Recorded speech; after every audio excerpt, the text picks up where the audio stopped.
I was not paying attention to the clock. Sorry. We're live. What up, ladies and gentlemen? Welcome to Late Night Live number 34. Tonight, we are drilling. We are practicing and getting our drill on. Because I feel like I need a little bit of practice.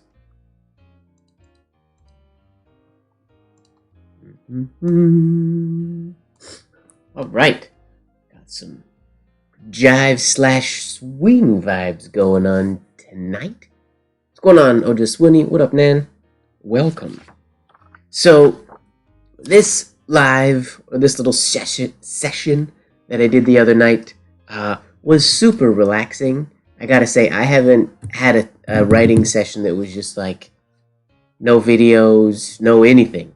Like, there was just chill music playing. I had some tea, and I was just relaxing before I went to bed. And it lasted a lot longer than I had anticipated. I wasn't planning to go. I mean, to fill a page this densely takes quite a long time. And I really enjoyed it. So tonight's not going to be this exact same thing. I'm not going to be doing this exact same thing because I got you guys to talk to and whatnot. So, but this is sort of where we're going for. I'm going to go through some of the drills that we use to train our arms for movement writing. And that's what I'm going to practice. I'm just going to have a movement writing, sort of a drill night. And there'll probably be some words and stuff scattered here and there. As always, you're more than welcome to ask questions and do all the things we normally do on these lives. This is gonna be sort of my my target. That's the theme. We don't really have a theme, but I have my microphone closer to the paper today, so we're gonna see what's going on, Maxie. We're gonna see if how the nib scratchiness goes. I know we were talking about that last week. Everybody was wanting more nib scratches, and I think we got some. What up, Jesse? And Mom Ed in the house. Nice. We got a good group in here today. I'm going to be pulling some of the drills that we're going to do out of my favorite book, Lessons in Ornamental Penmanship by P.Z. Bloser. Yeah, Mom Ed, it's going to be mostly shade strokes. Sort of basically all the ones, like all those ones on that practice sheet are all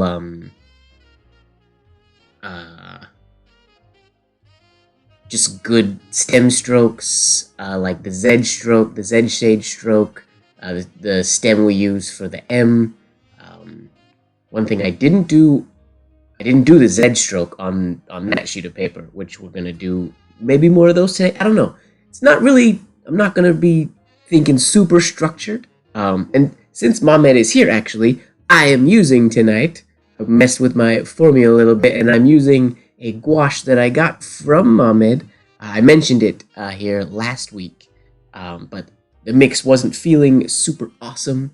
So tonight, I was just writing with it a few minutes ago, and it seems like it's good. Hopefully, it will stay working well with the paper. If it doesn't, probably not the ink's fault. It's probably a combination of myself, my nib, and just humidity and all that other stuff, but that's what we're using today.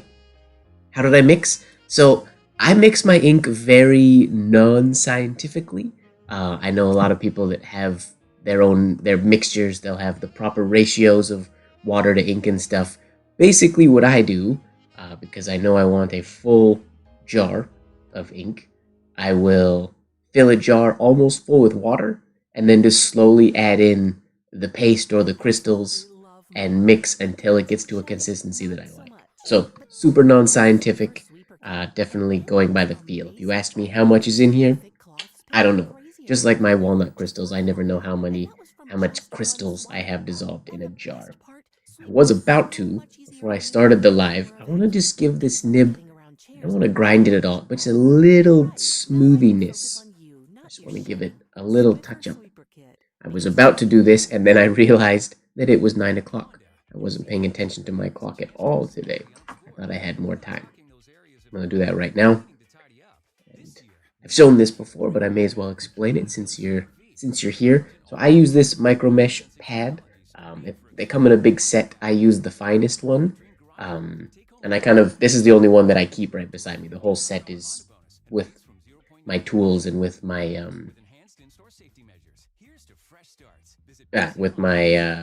other sandpaper and whatnot. Aravind, you said seems Jesse is low today. Jesse? Oh, the music. The music is low. Tell me if it's too low. I can boost it if you want. What up, Silvana? Here, I'll bump the music just a little bit. You guys let me know if you want the music higher or lower. It's totally up to you guys. I just bumped it a little bit, so we'll see. But how I tend to do this, I hold this lightly in my hand. See it here, lightly in my hand. And then I just sort of go in circles. I keep my writing hand steady, and I just do little circles. And as I do, I press down, so you can see it just ends up rotating the pad all the way around. So no real pressure is required at all to make it sort of loop around. That just gives me a nice round around the whole thing. And I can do the same thing if I hold the pen on its side, or the nib on its side. I can do the same thing.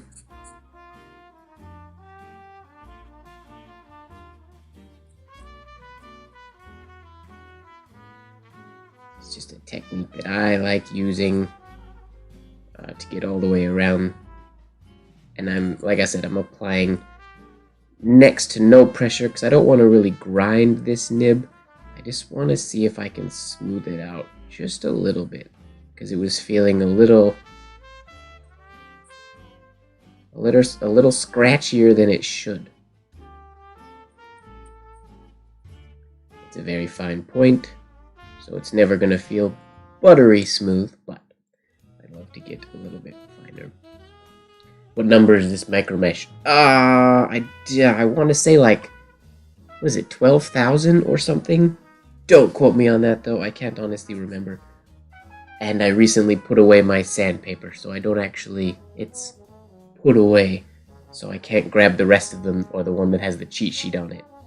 If you look, I think like John Neal Books and lots of places have the little micro mesh sets. It's just the finest one of those. 12,000? It's not 1200 grit. It basically doesn't feel like a grit. It's like the polish, the polish one on nail filing systems. Is that a mole on your palm? That one right there? Yep. I've shown that before, haven't I? That's my little fedora. You can't probably see it in the video, but it's shaped like a fedora or a bowler hat. I posted a photo a while ago of, I put a little emoji head in there wearing the tiny little hat. Yeah, silly little thing, but yeah.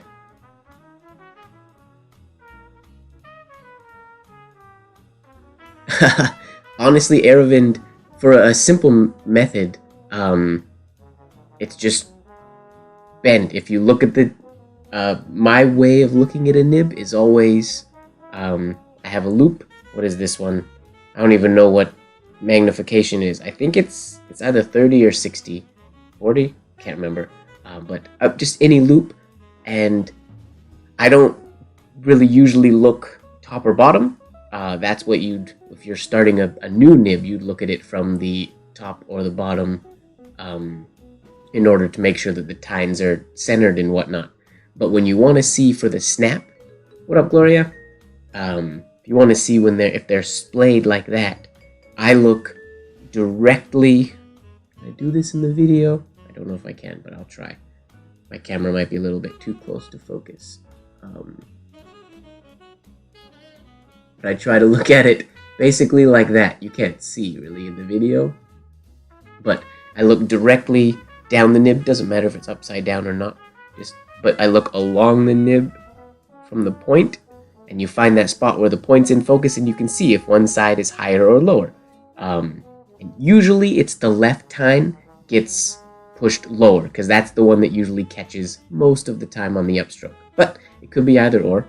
You kind of use your discretion on which one you think snapped, depending on what stroke you had the snap on, and then you just lift. You just sort of tweak, push up a little bit, and that's it. And then you look again, and then if it's not far enough, you go a little bit more, and a little bit more until it's good. And then that's gonna last it's not gonna last forever because you're gonna nib snap and whatnot. So as soon as you get another, if it starts to feel a little sort of rough, you just check it out again, tweak it again. Yeah. If it snaps really bad and it bends, or if it's going out of sort of alignment really easily, it could mean that the metal is just fatigued or it was sprung and it's not easily fixable. So that's a possibility. But normally, if it was just a little snap, they're pretty easy to tweak back into formation just by using your eyes. A loop is handy, so you can actually see a little bit better that they're lined up perfectly, or a magnifying glass of some kind. All right, let's get to writing. What drill am I going to start with? I was debating if I want to use the book and actually go through some of these specific ones, or if I just want to go through my brain or use my brain and just pick, like I did the other day, just go between a bunch of different strokes. But I feel like since we have the book here, I was about to say fast forwarding. Whoops. I'm just searching through the book. One drill that I'm notoriously bad at, I'm probably not going to spend a lot of time on this one, but doing this in movement, I do want to get better at doing this specific drill. But I'm going to, instead of doing it exactly like this, I'm going to do it in a cascading manner. So unlike here, where it's almost impossible for both of these shades to be parallel, because this loop has to go farther to the right, I'm going to try to do, if they cascade lower, I can keep those exactly right. I'm going to feel that out. I don't know. I may end up doing it exactly like this, but we're going to start with that one. That'll be in place of warming up my arm. Now I'm digging this gray paper, so I'm going to stick with that again today. But I have found that it is essential to use a glide sheet to not get the hand oils onto the paper. At least that's what I found the last time I used it. So we will use that same idea again and hope that we get a good use today. Here we go. Let's lock the focus.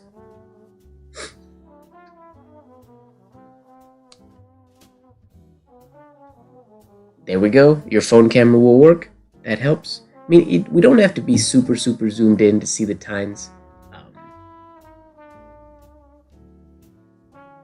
Oh, nice, Ervin. See how that feels? How that goes now that you're used to the folded? So I'm going to start going with a direct oval.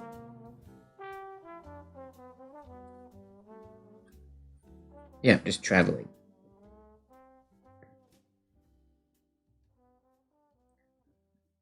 Try today. The goal is to find the perfect speed. I don't want to go too fast, but I don't want to go too slow. I'm going to try to go as slow as I can, but keep a smooth movement as always.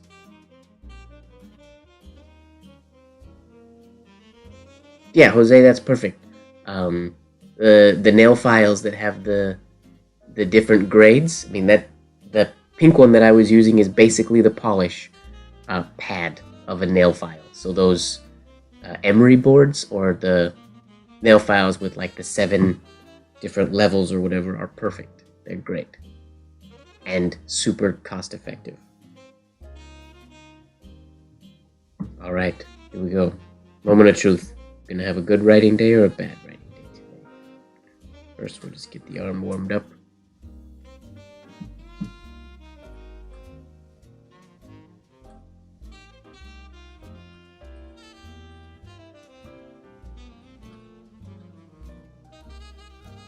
All right, so far so good. That's how I like to do this exercise. Do like 10 or so in place and then travel them for usually 8 to 10. I tend to do things in eights just because I'm a dancer and that's how I'm used to counting music. I know most people will probably feel more comfortable counting in fives or tens, just because of dance and music. I often do things in eights.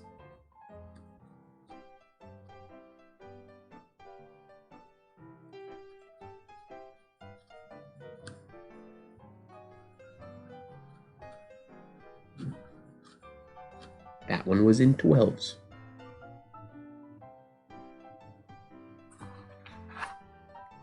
Alright, I'm going to start now. I don't know that I'm writing in a super good spot today. There we go.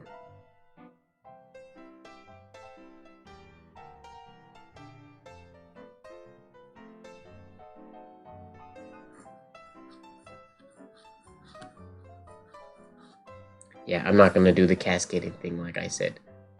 I'm going to keep it flat. So, sorry for lying to you.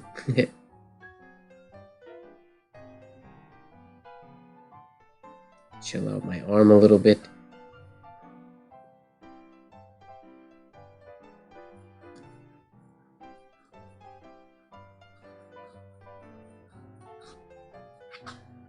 Alright, we'll try to add some shades in there.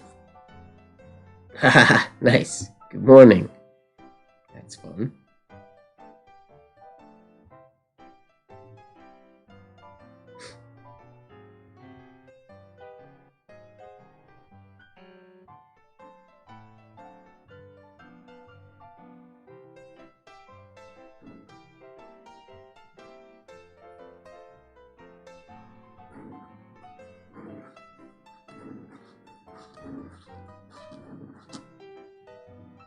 Okay, one air shade in there, but that's alright.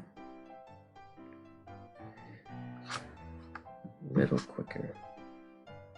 I want to move the camera because I feel like I want to write a little bit left of where my camera has me looking right now. Sorry. Just tweak that angle just a little bit so that I can write over there.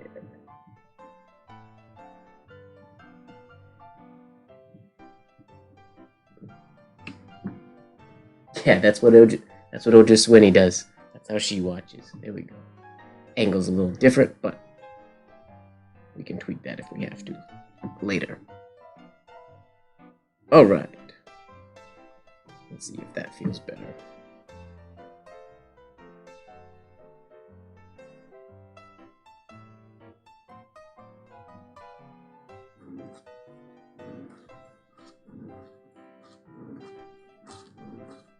Definitely more controlled. That was much better.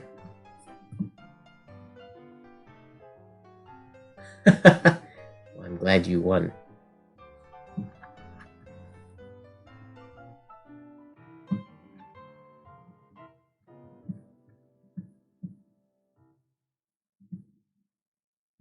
I absolutely love my dog, but the constant shedding, not so much.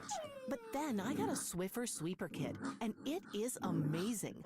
These Okay. super thick cloths pick up a Noticing that my hand Just look at all that, was and very that was tense when I just did one that, swipe. so And the best part, I'm gonna relax our hand and do it much again. easier to maneuver than a broom or a vacuum, easily getting around chairs and under the couch. Ah, yeah. You're right. Jazzy Now I vibe. can I'm focus on you, not your summoning my shedding. inner Swiffer sweeper kit. Kalo Make Because Art from shedding Hong Kong. happens. Her in her studio. We always have jazz music playing. As an opportunity for exploring new pursuits. And if activities like reorganizing your garage isn't your idea of adventure, then we invite you to Okay, relaxing the hand a little bit. Standard features like heated front seats and Honda sensing technologies made for exploring winter. During the Honda Dream Garage event, take home the Canadian-built 2021 Civic with rates from 1.99% and 90 days home payments when you finance. Not very consistent on the baseline. With enhanced in-store safety measures. Visit BC Honda. Could probably afford to speed up a little bit. Hey Spotifyers, click or tap Maybe. listen to Daily Lift. Get in the zone with these current jams. Brought to you by our friends at McDonald's. Share some happy.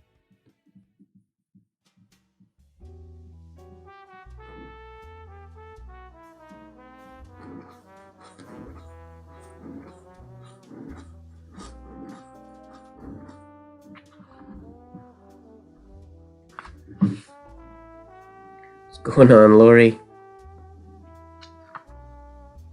Trying to dial in the arm today.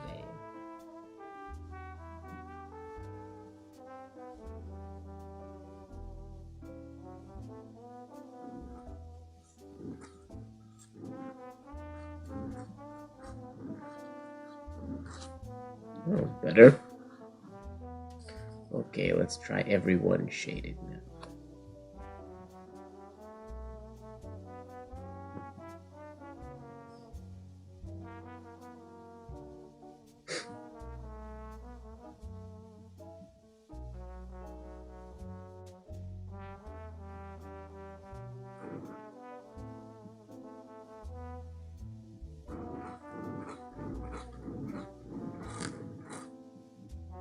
Groups of 6 is probably good. It's just so inconsistent. This is one of those drills. Most drills, when I do them for a while, they start to dial in. This drill, I've done it so many times over the years, and it just never seems to really dial in. Oh, we got nib scratch sounds today? There we go. Cool. I'm glad you approve, Aravind. I know that was a... I told you guys last week I would work on that. So I'm glad it sounds okay.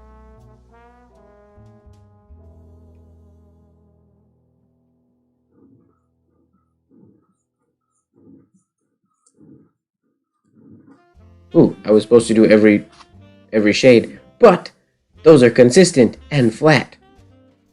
Sweet. So we'll do everyone shaded now. Those were very consistent. That's good. Dial it in.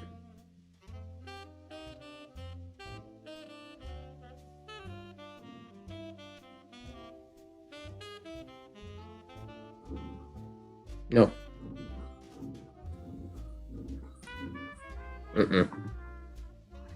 Not relaxed enough.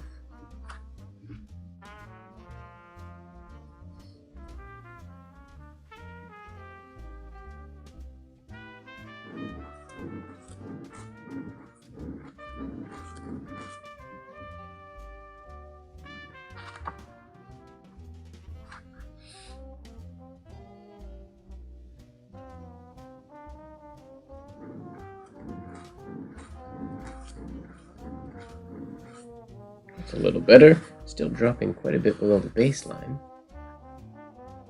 I'm gonna do another line of those. Just because I can. Not on a schedule today.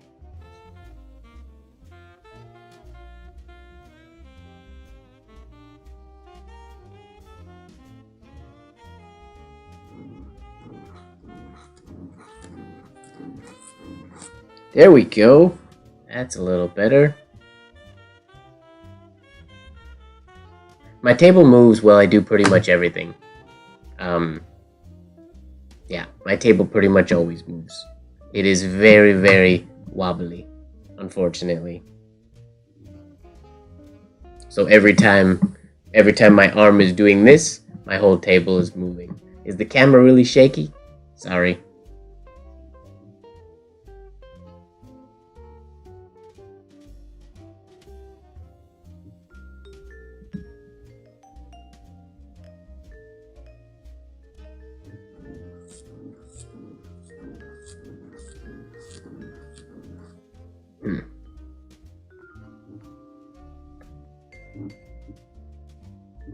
I think to get smoother ovals, I do have to speed up a little bit.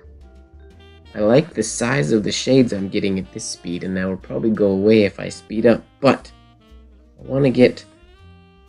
I got some kinks in the shape of my oval that should be... or that I should be able to iron out.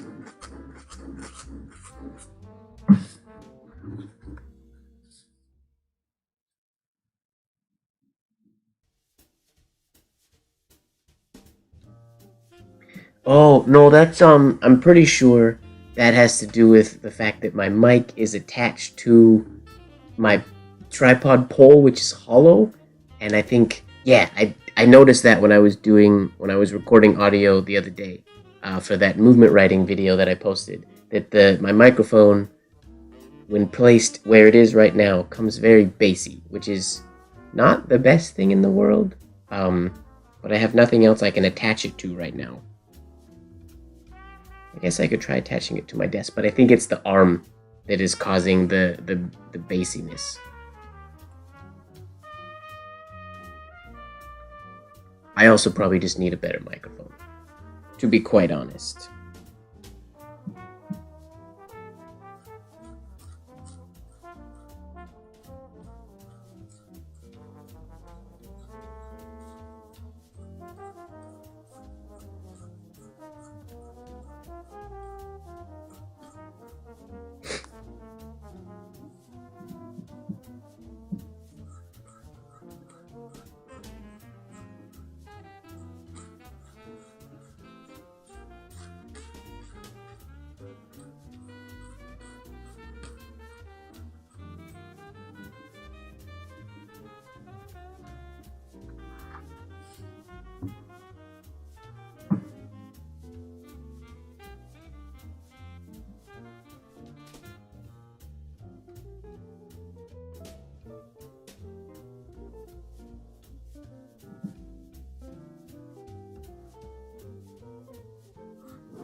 Oof.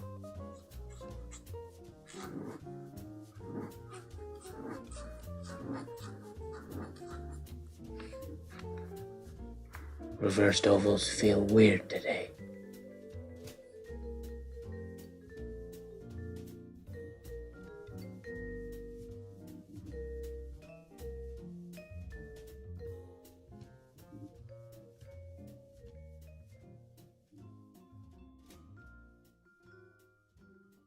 There is also, I do think, let me just see one thing here quick.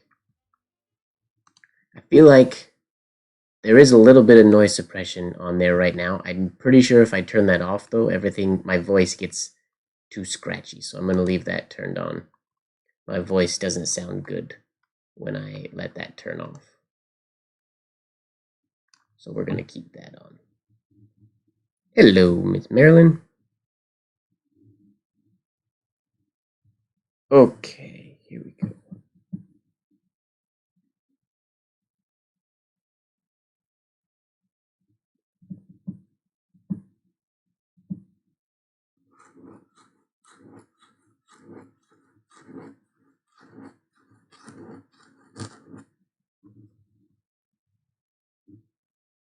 Definitely more consistent on the bass line with that one. Not the prettiest of shades, but that one feels much more natural flowing to the right. Gotta make sure these are Z or indirect oval shades and not stem shades. Not yet.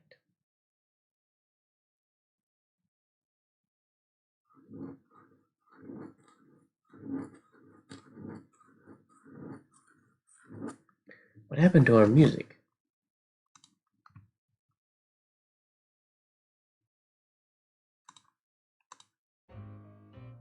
That was weird. Yeah, I think it was on a commercial and it got like stuck. So it didn't actually play the commercial, it was just stuck.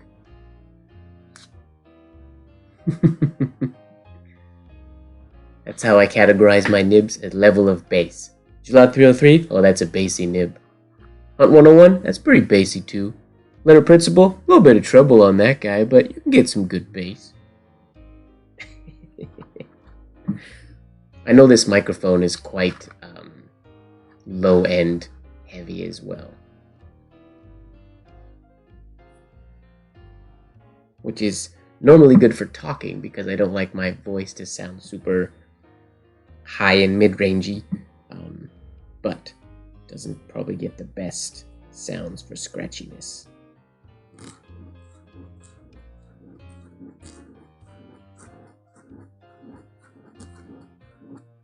Okay.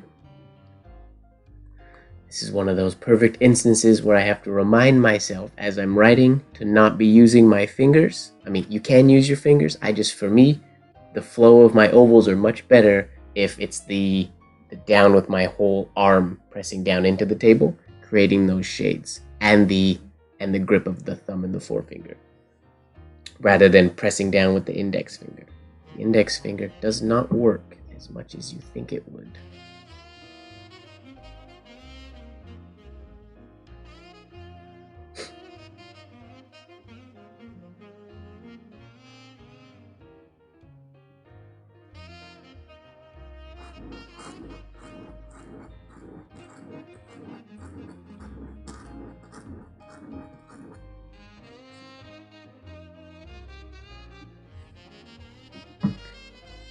Afford to keep those shades a little bit higher, I think.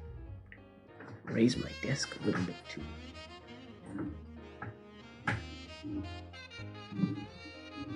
See if that changes anything. It may not.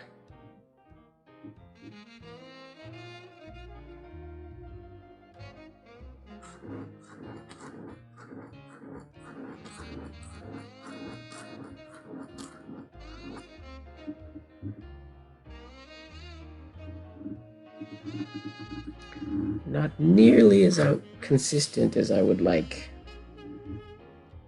I'm maybe making them too close together, but in the interest of saving paper, I'll keep at it.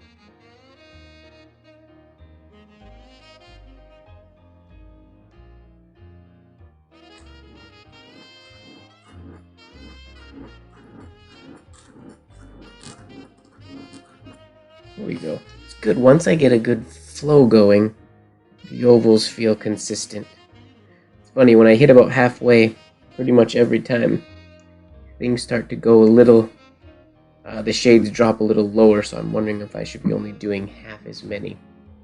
But I think I'm going to move on now to individual. So I'm going to do our regular reversed oval shade, or what we would use for a Z or a Q, I guess, as well, like so. Now, I gotta get rid of that shape. So a little bit more.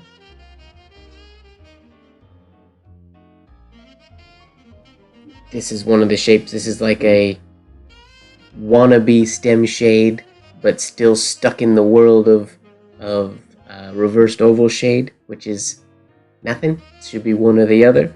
We got to keep the shade like this one going, top to bottom, nice and smooth. Is the goal. Just ironing it out. At Charmin, we heard you shouldn't talk about going to the bathroom in public, so we decided to sing about it. Charmin booty smile, I got a Charmin booty smile.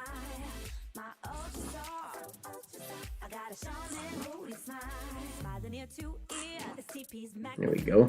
Charmin ultra soft, so cozy, I'm grinning cheek to cheek. Charmin booty smile.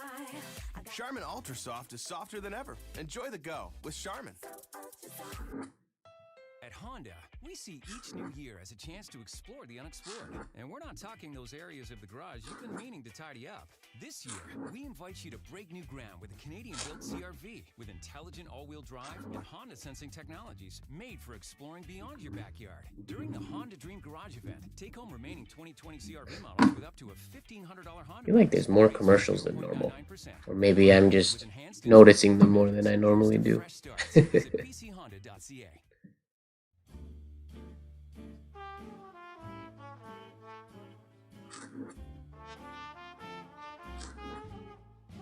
So what I'm experimenting with right now is the follow through from this stroke.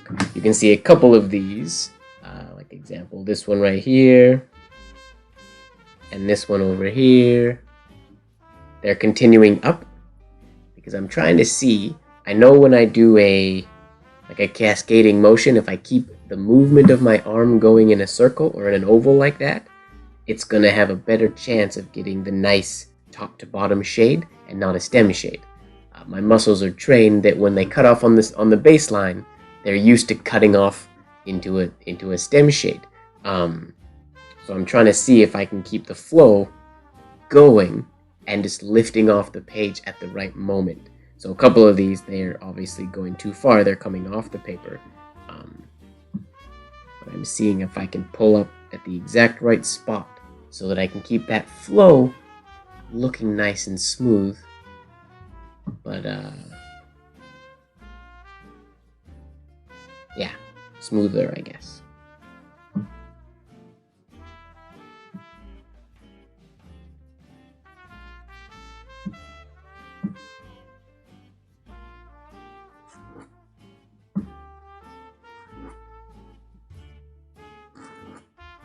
There we go. See, these two have that wannabe stem shade vibes going on, which we don't want. We want that. Which I'm probably stupid for going through the top shade, but I don't care. It's safe paper. There we go. Nope.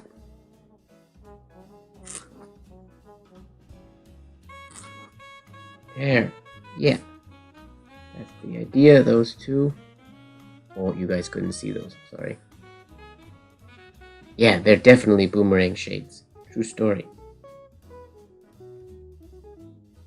I don't like them. That's a bad shape.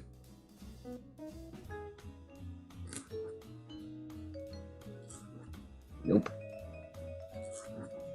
There we go.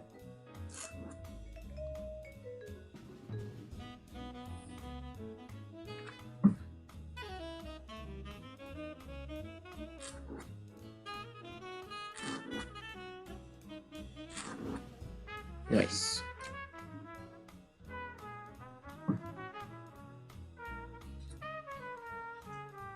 I'll do another line of those, not cutting through the top one.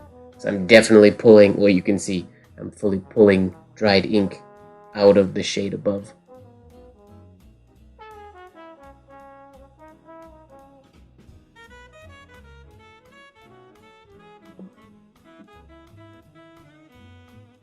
Getting a very slight accent shade on the top. Like on the very, very top. If you are, it means, something could be up with the nib. Or if you're applying weight as it's pulling across the top, you shouldn't get anything going up at the very top. That's like when it's common to see in ascender strokes quite often. There are, every once in a while, you'll see these little, the ink like fills in at the very top. That's a no-no. It's a different scenario for different people, why that happens. Sometimes it's a really shallow flange will cause that. Other times, if it's a pressure thing, but you gotta get rid of it.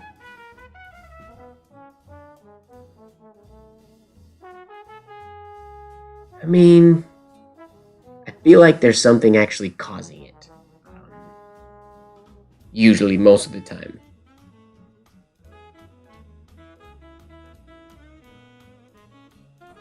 I always tend to wonder, I always think it's either like a misaligned tine situation, or there's pressure happening at the top, or oftentimes it's probably, I think, if you write with a shallow flange, that'll happen too. It's not happening on any of these. I can't make it happen right now, which I guess is a good thing. But if it happens to you, I think just experiment with like random different changes until you can figure out how to get rid of it. It's an issue that I'm happy to say I've never really had before. But yeah, if the tines are misaligned, that will definitely, or that could definitely cause that. Which, your tines shouldn't be misaligned, that's an easy fix. We should always be writing with nice aligned tines. Alright, let's do a few more of these Z shade.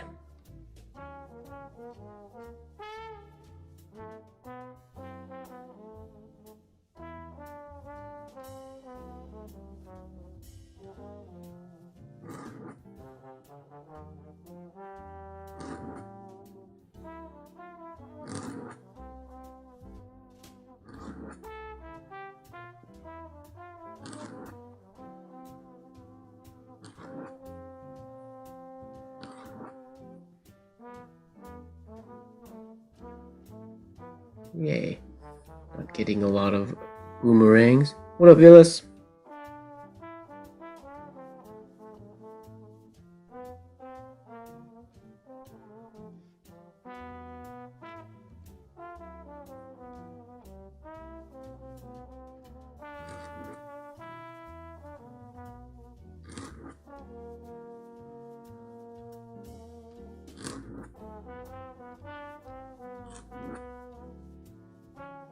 Yay, no boomerangs in this line.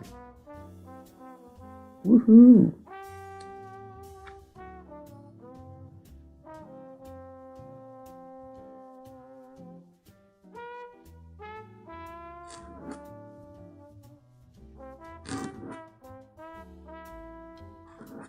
Cool. Those last two weren't the best, but that's alright. What's going on, Fozzie? Oh, I think it was just Swinny.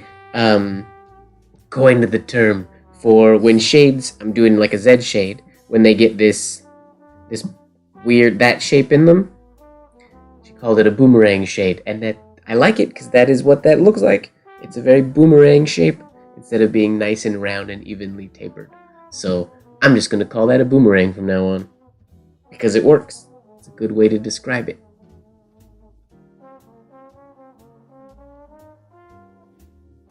Yeah, not an official term, but that's okay. Okay, now we're going to enter the same way. Here we go. Let's check out. Gozer, I don't know if he puts it in this book. It might be in CP Zahner's version of this book. But I'll see. Maybe it's in this one. Okay, so this is the one we're doing now. Same exercise, but the shade is going to be starting on the halfway point. So what I'm going to do is a bunch of those that are the stem shaded version, where the shade is only halfway, and then I'm going to, as a personal exercise, to be able to go back and forth between them, I'm going to switch. I'm going to do indirect oval shade, and then an indirect stem shade, and then indirect oval shade, and indirect stem shade. Back and forth until I can do them all, and you can tell the difference. Just like if you were practicing how to talk in an accent, you would talk in the accent over and over and over again, and then go back and forth. I don't know if that analogy made any sense. I can do a good British accent and a good Scottish accent, but I can't go back and forth between the two. So I'm trying to practice by imagining that I'm two different people, a Scottish person and a British person, talking to each other, to train myself to go back and forth seamlessly. Easier said than done. They end up fusing into each other. Okay, that tastes good, but where's the honey? There is honey in here. Mix together, honey. I need the sweetness. Show us my accent? I don't think so. Not today. Or not accent conversations, anyways. I get accenty in here sometimes, but normally it's just one at a time. Bring out the Gordon Ramsay. That was funny. What started that conversation? I don't even remember. Oh, someone in the chat, right. It was Instagram chat, suggested that we make a TV show, right? And the judge, you can be Gordon Ramsay. Pack up your nibs. You just bought yourself a one-way ticket to Snap City. I totally forgot about that. That's funny. There's a lot of ridiculous things in these live videos.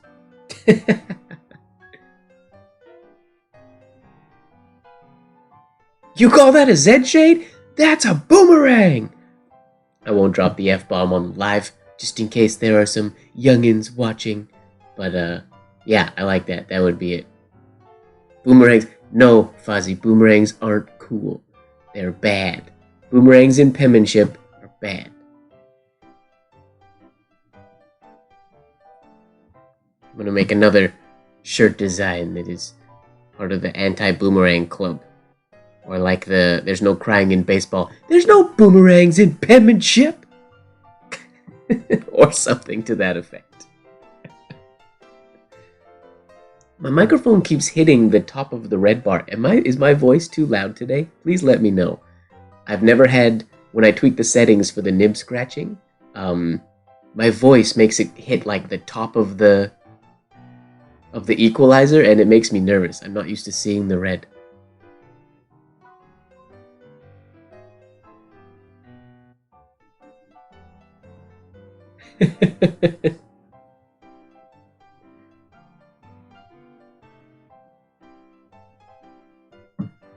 Okay, stem shade version.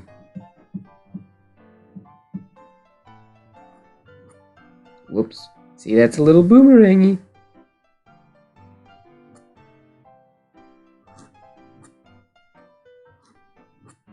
There we go. Notice how my taper, my shade isn't really starting until the halfway point, but my line is thickening. I don't know if it's because my mind is getting ready, but on that downstroke, I'm not as light as I should be before I get into the shade, which I have to fix.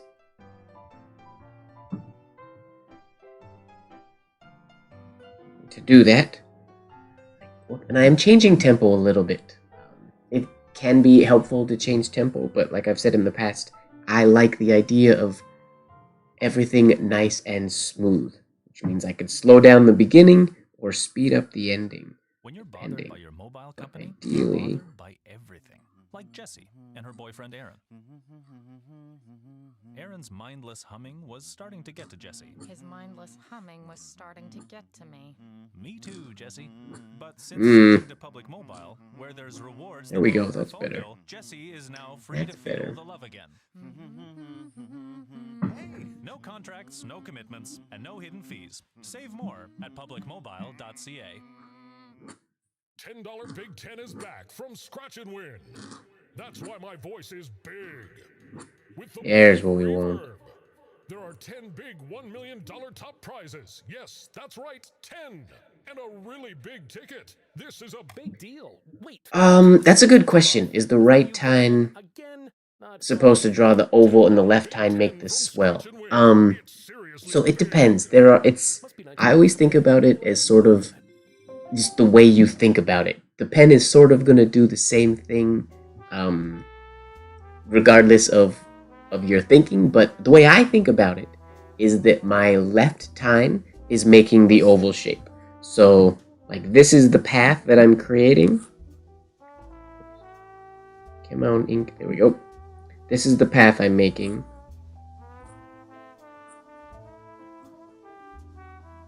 That shape is, when I add the shape stays the same for the left tine. The path of the left tine stays that same thing.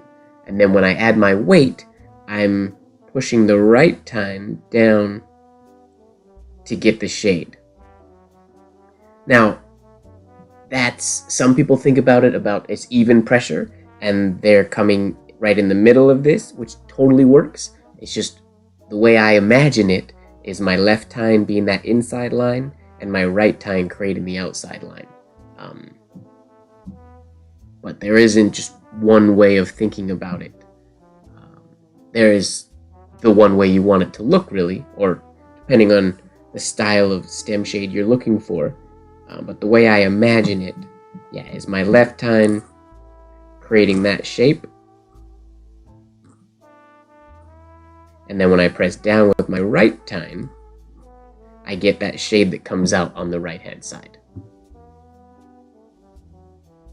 In theory. Yeah, exactly.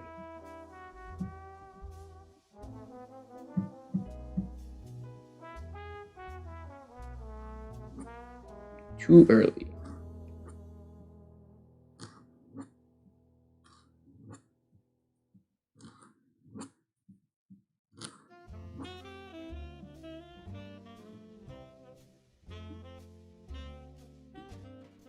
You guys are zoomed so far and I keep writing behind my face, sorry. I'll zoom out a little bit. If you guys want me to zoom back in, let me know.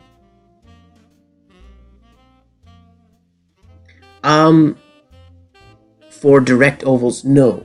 Maxi, you're talking about, for like these shades. Because they're completely rounded, like and same with this one, when I do the indirect, this oval shade, or if that's the one you're talking about, no, I imagine, when I do these ones, I imagine that my tine is right in the middle, and that my pressure is applying both, or evenly on both sides. So I'm creating, for that one, that initial shape that I made, like so, that initial shape that I made is my traffic, and then my pressure is creating weight evenly on both sides of that line. So that's how I say there's different ways of thinking about it. For this one, you could totally imagine the inside being your line and pressing out on the outside, and it might create the exact same thing. That's just the way I think about it. On stems, because they're asymmetrical, I use the thought process of the right tine making it asymmetrical, whereas the oval shades, they're symmetrical. They both extend and they're smooth out. They don't have to go like bubble out and flat on a baseline or anything. So I keep the pressure more uniform. At least that's what happens up here, to make it hopefully work.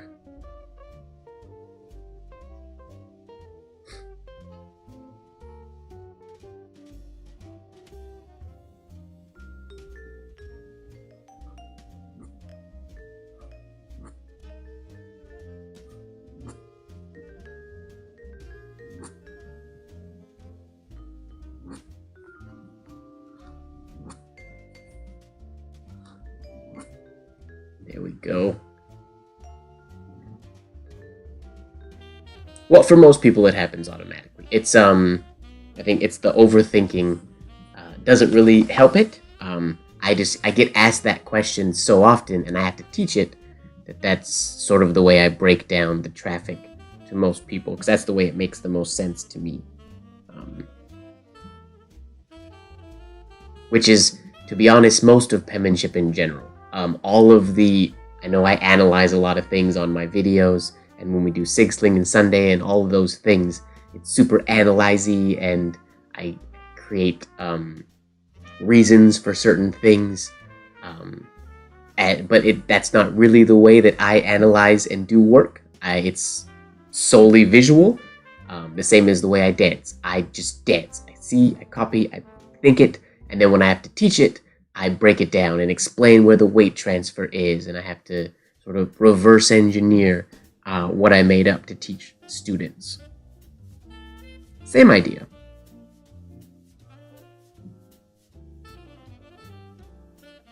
There you go. In that case, Max, you just not think about it. It's probably better that way. Let it be free. Thought often slows us down when we're trying to do movement writing. And that's no good. It has to still have a nice flow.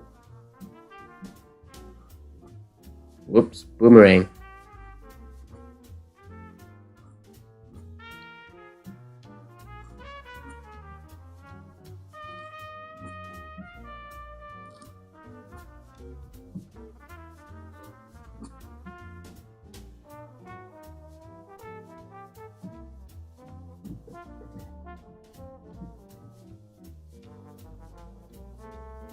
want to see if I can pull my chair a little bit away from my desk so that I can write below my picture so that I don't get stuck in there so you guys can't see what the heck I'm doing. There we go.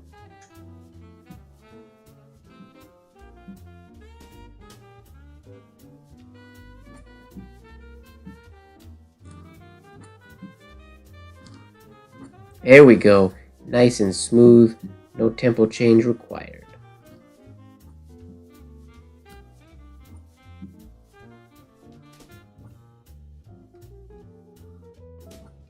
Yeah. That's what we're looking for. Nice and smooth. Whoops. Oh. Kick that out the window. Whoa! Those are both ugly.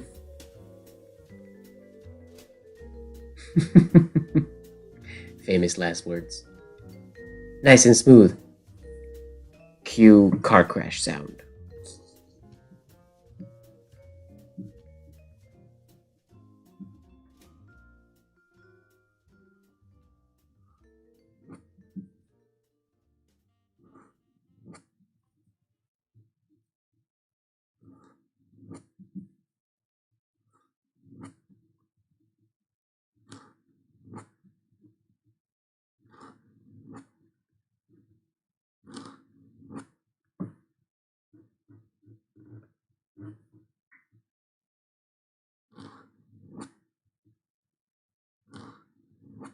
Nice. Nice, nice, nice.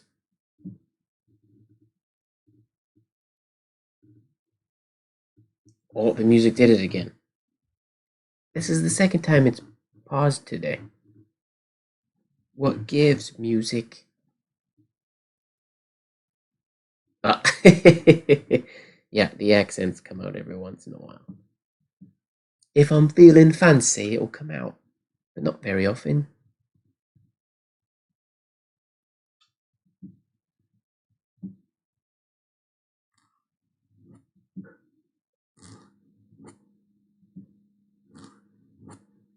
Whoa.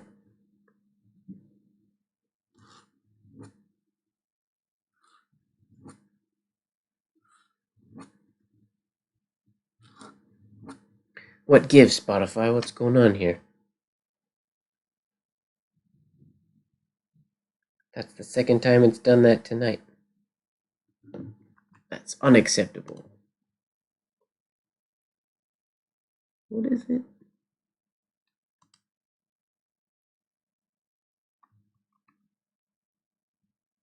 It's on play.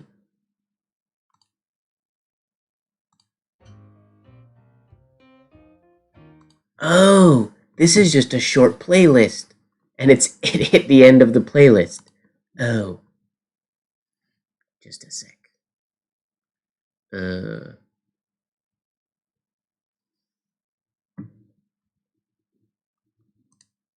makes sense. I didn't really realize that.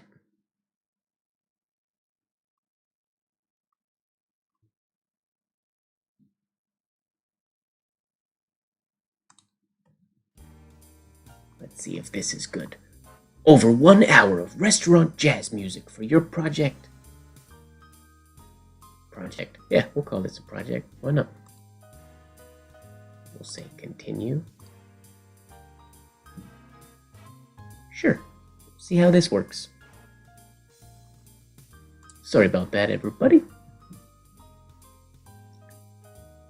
Okay, Nan asked, where is the 52-degree slant line in respect to the boomerang? So in respect to, I won't talk specifically about the boomerang because all a boomerang is a poor attempt at the oval shade. But the 52-degree slant line is, so in this one here, let me come up here.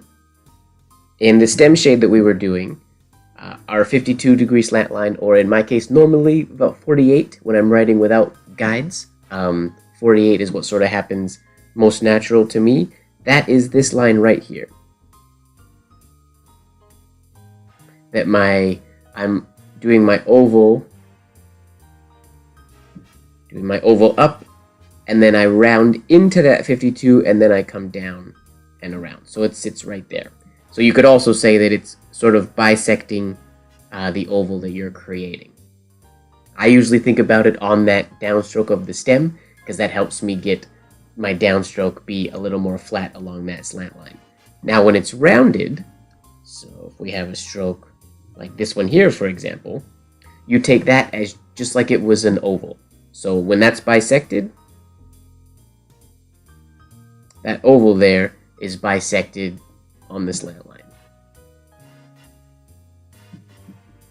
So it's the same idea, but because this bottom one, the stem shade, is asymmetrical, it's not completely round on the right-hand side.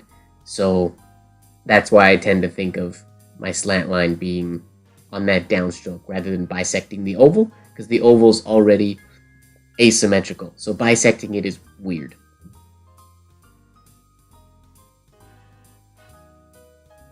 I'm going to take a quick sip of tea.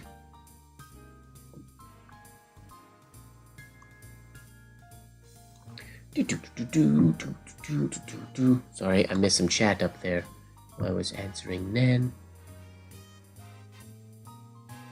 Yeah, Fozzie, this is still the Pascribe Rhodia Gray Pad. I'm liking it. I'm liking it. I'm going to... Maybe on the next sheet of paper, I'll grab another sheet of the black. I haven't used the black since the names that we did last week. So I'll try another piece of the black today and see how that one feels. It was a little scratchy from what I remember, but I'm going to hope that that was just the sheet I was using.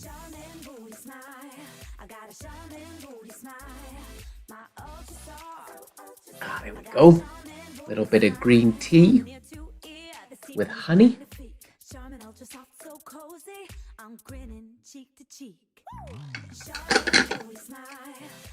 Perfect. Soft is softer than ever. Enjoy the go with Charmin. Okay, let's do some more of these ones. This is a important shade that we use all the time.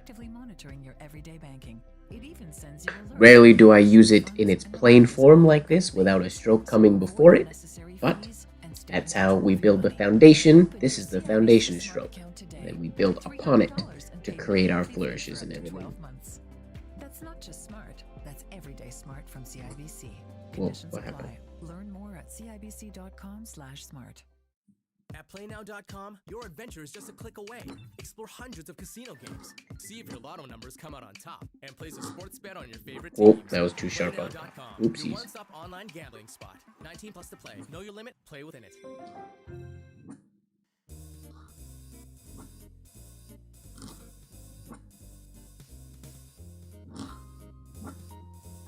Oh, off frame. Sorry. I can't stay in frame today at all. I'm writing all over the place.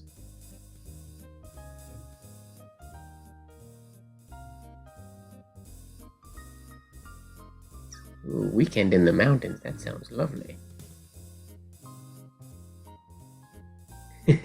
Welcome back, Mohamed.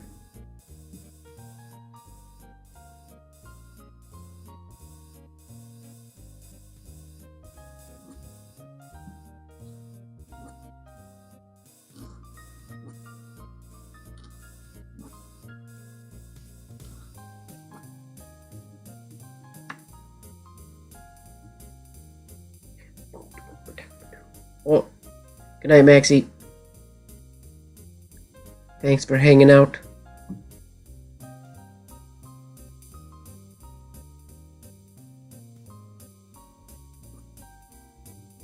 There we go.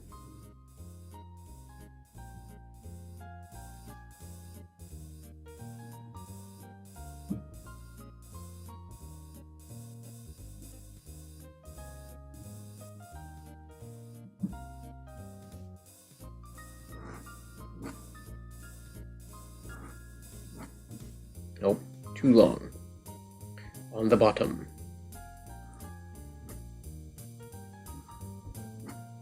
There we go.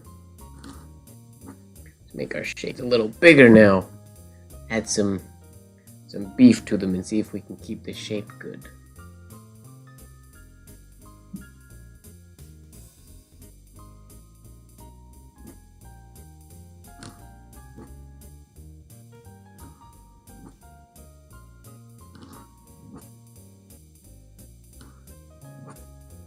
too long down here. Letting my arm skate too much to the left.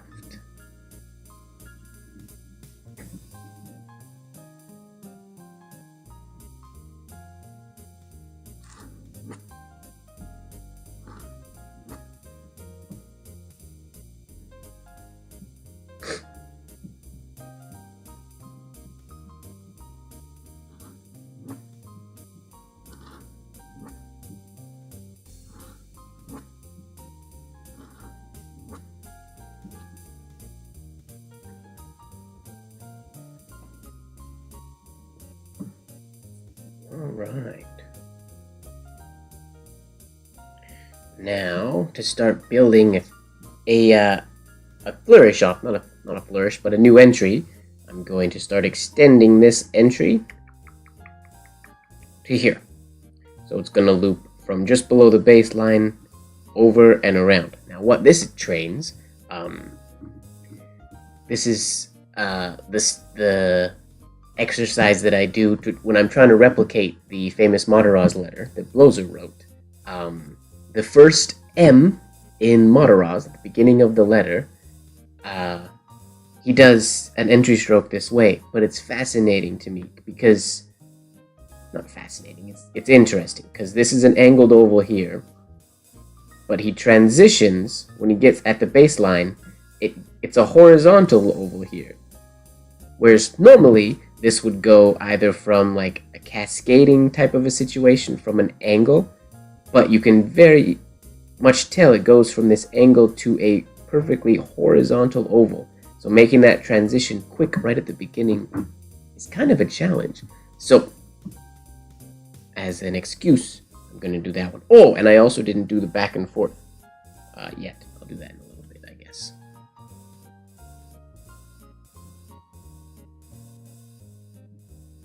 So here, I'll start a new line, I guess, for this one. Starting below the baseline, up and around.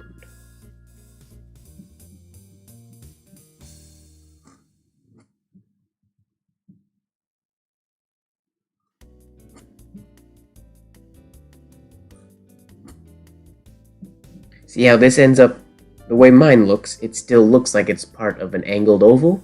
Somehow his was longer this way, and he ended up making it look like it was very much a horizontal oval. Well, here, I'll show you. I'll show you what I mean, so you don't have to imagine it from what I'm saying, because I'm not always the most descriptive in my speech. I won't dig out a good version of it, I'll just find this one that's in here, so you can see it quickly, because it's at the end of this book. There.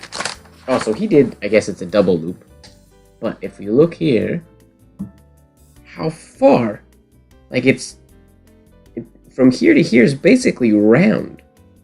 It comes super far to the left before he hooks up. So to do it exactly like him, we'd have to add this little loop in there, which I don't want to quite do yet. Maybe in a little bit. But it doesn't follow. Like if this is looping here and here, it naturally would think to follow up this way. But it transitions all the way over to the right to bypass the whole M. So snazzy.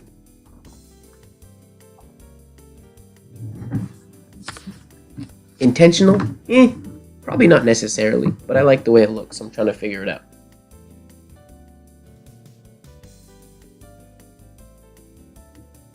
Paragliding. That does sound fun. I've never been paragliding before.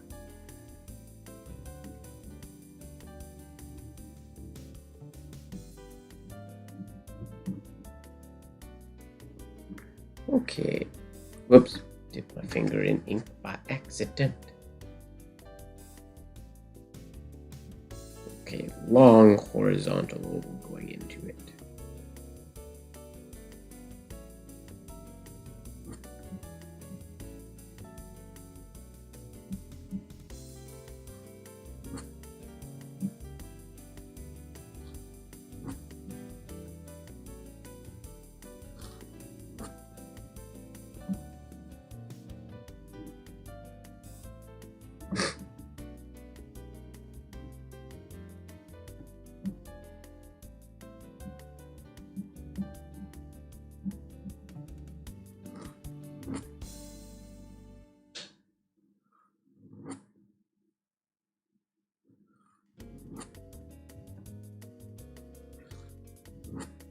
Whoa. Whoops. Not a nice shade on that.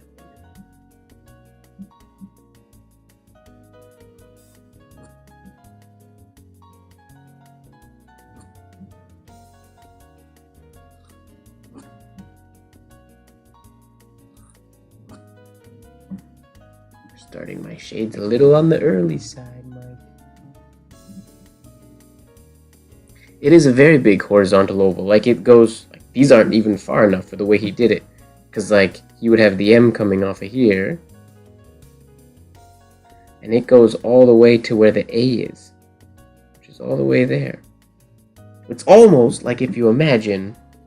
we wanted to, I guess, imagine what he was doing, or if we were going to break it down farther than we normally would, you could imagine this large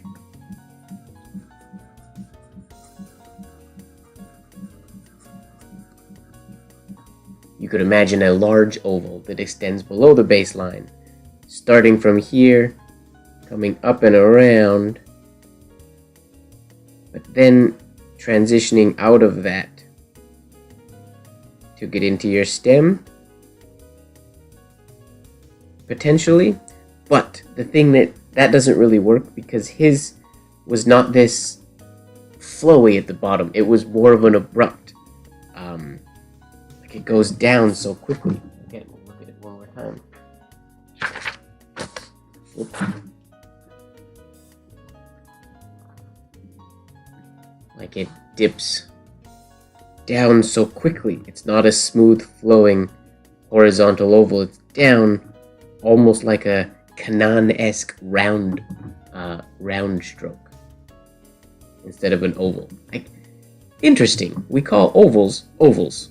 In penmanship, what I call Kanan's work on his indirect round stem, indirect. Huh.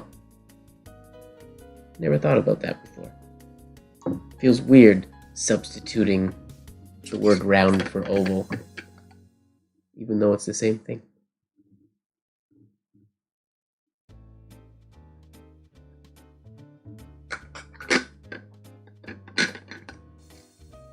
Okay, let's continue. Let's get some good practice going on here.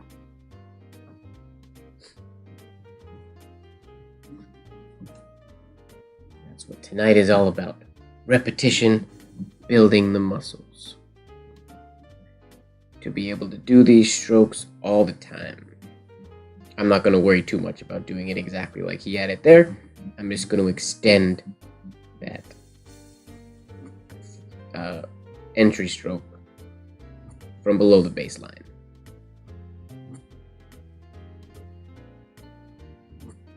Whoa, starting my shade so high.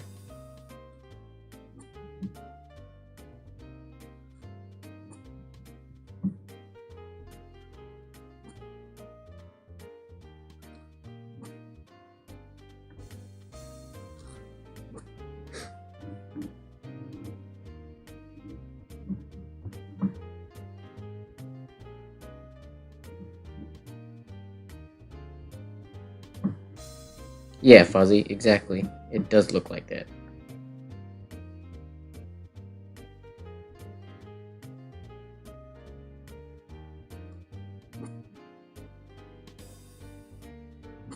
It's funny, I've tried to replicate that letter countless times, and a lot of people have. A lot of penmen have rewritten it, but I never get past basically that M.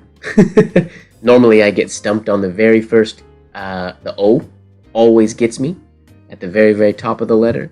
Friends of penmanship I can usually get through looking pretty much like he wrote it, and then I hit that M and my entry just never looks like his. If I'm being really picky, so I never end up replicating the entire letter.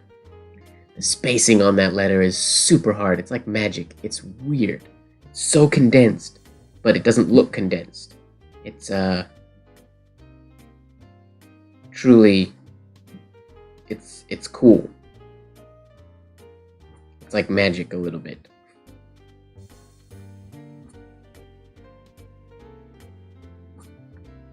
Nope. Smooth it out.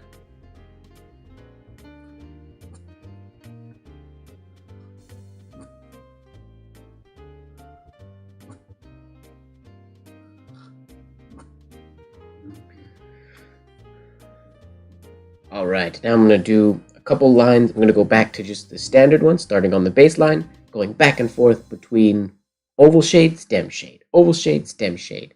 And ideally, you do this until you can clearly see the difference in what you're doing. So then, like I always say, every stroke should be intentional.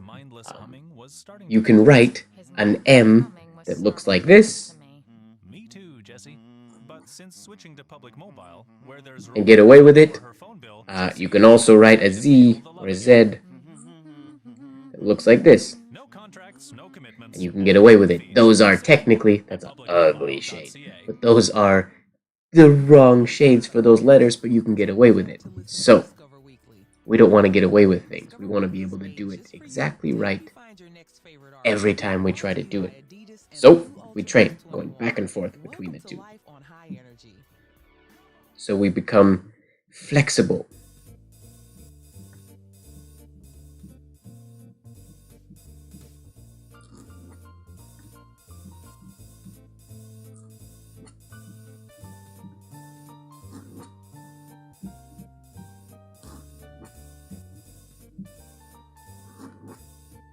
Whoa, that one was kind of in the middle a little bit. We got a little bit of a boomerang on that last one.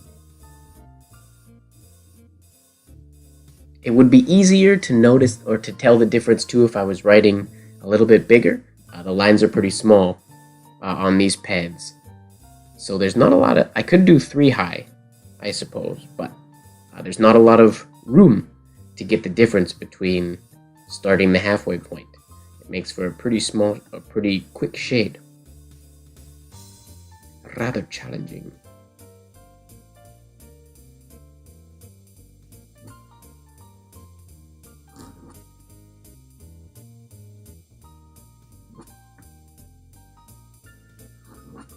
Ugh, that one's too much in the middle. Too similar to both. We call that a boomerang. I have a boomerang around here somewhere. I think I actually have 2 of them. I got one when I was backpacking through Australia, and I got another one as a gift from Martha, because she lives there now. I got it from her when I was in Singapore, but she brought it from Australia.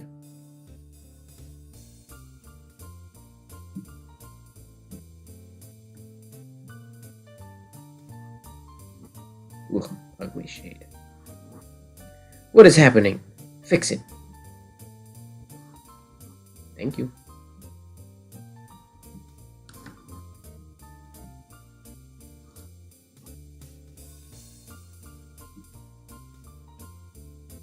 Alright, we're going to keep doing that. I'm going to zoom out here a little bit more because, again, I keep going out of frame. You guys won't be able to see super close up of what I'm writing, but that's alright. I won't go out of frame nearly as much this way.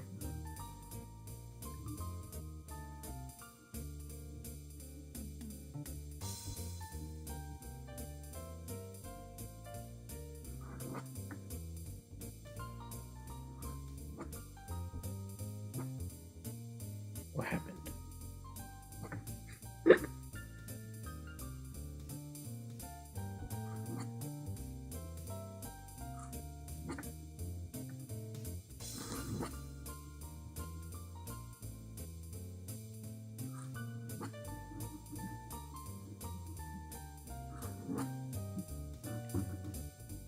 Better.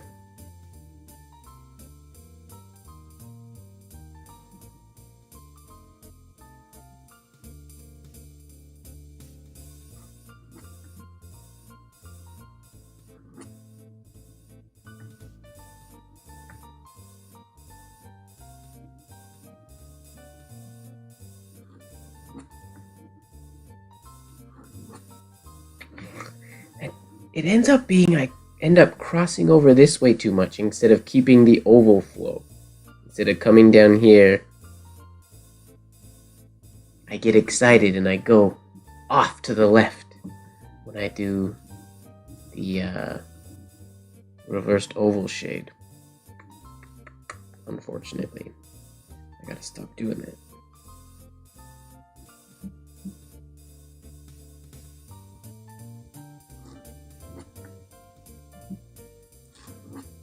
And a good way to fix that is with that follow through. that. If I can just lift it the right spot, it works.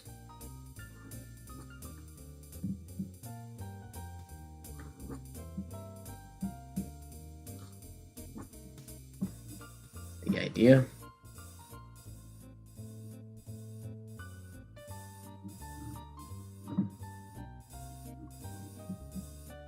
Real practice tonight. Sorry, it's not quite as exciting as when I write names and stuff. I apologize.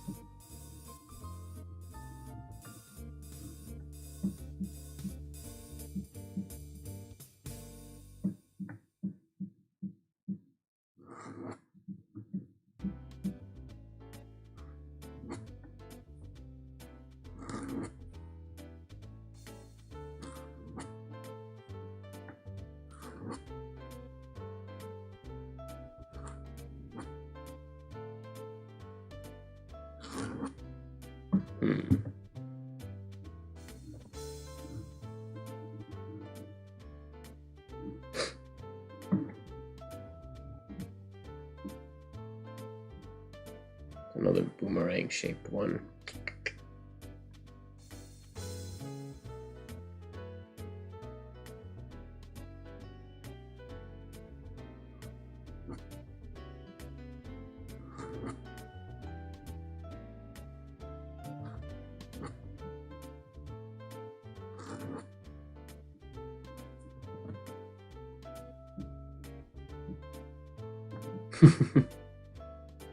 Glad you enjoyed that. Are you writing along, Nan, or are you writing tonight or practicing, or just watching today?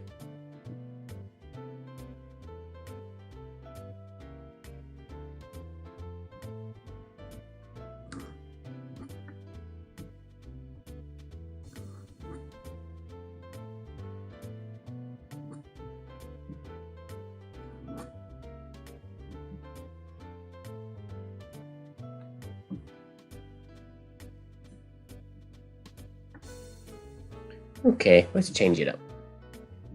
Keep things exciting. As you guys have seen with the pages, when I do drills like this, when I'm working on these things, normally they would be much more condensed. I would recommend doing them sort of more spaced out until you get a general idea of, you can feel and see easily if it's a good form or sort of a more ill-formed letter. And then once that's good and you can easily identify sort of what's right and what's wrong, then you can sort of start condensing things to save paper if you want.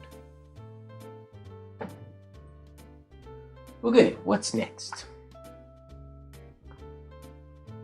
Ooh, do I want to go? Yep, not even gonna look in the book. I want to go to my comfort zone here a little bit. If Fozzie's most hated stroke, I'm pretty sure. But we're gonna do the compound curve stem, both stopping on the baseline and continuing. And we'll do it two versions of continuing. We'll do compound curve stem, continuing and stopping, and then continuing into a full oval that bisects the baseline. My favorite exercise. Not because I like doing it a lot. Not because I just absolutely love doing it and I find it fun. I mean, I do, but that's not the reason it's my favorite. The reason it's my favorite is because when I do it, it helps everything else.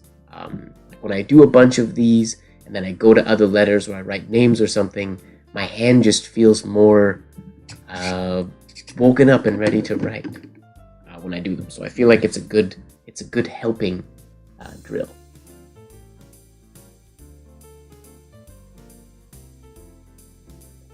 Practicing poorly, what does that mean, then? Does that mean you are practicing while doing other things, so it's poor practice? Or is the poorly referring to your letter forms and what you're creating? Do you find, is that the poor part? What do you mean exactly?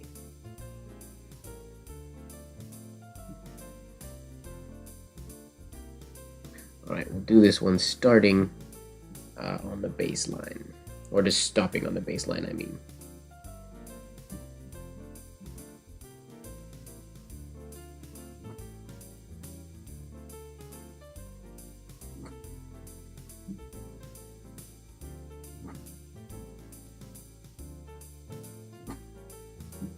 Now, one thing we want to try to avoid while doing this one, I'll zoom you guys in for this one.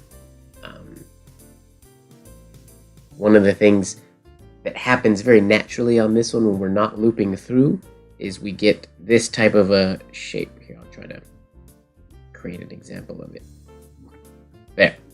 So that's bad stem, but it has this coming back this way, where it's traveling out to the right before it's going in. I always think of that, it's got a pot belly on it. It's a pot belly shade. This one has it a little bit, and the letter, when it hits, like if this is our slant line, the form is compound curve to the slant line to come down, and then it goes off of the slant line. So the shade happens in here. So the letter is compound curved, but it's not so much that it's traveling more to the left. Now there are certain letters, like the capital S, for example, where you take this compound curve and it happens on a sort of a different angle, so that your loop at the top is on your slant line,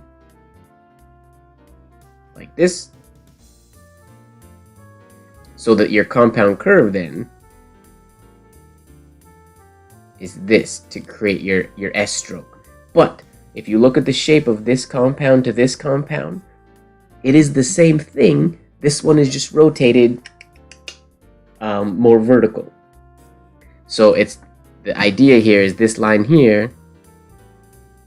It's the same thing. We don't want it to get pot belly from that middle point. It doesn't go bloop from there. It follows that middle line. That might not make sense, but and for some reason this is more difficult on the stem versus the stem that continues. I think it's because with the stem, you're pressing to get that shade, so you'll extend to the right. Whereas when we travel, when we continue with the loop, the motion keeps going that way. So it's easier to keep the shade pushed to the left, if that makes sense. So it's always a something to remember as you're going, to keep that weight on the left-hand side when you're doing this stroke. Yeah, it's a little Nessie stroke. I know Harvest, I think, calls them swans, because they're little swans. Is that what she says? They're birds of some kind, because they're little. They have the little beak, and then the stem extends that way. Here we go. Ugh, those are 3 terrible examples of them, but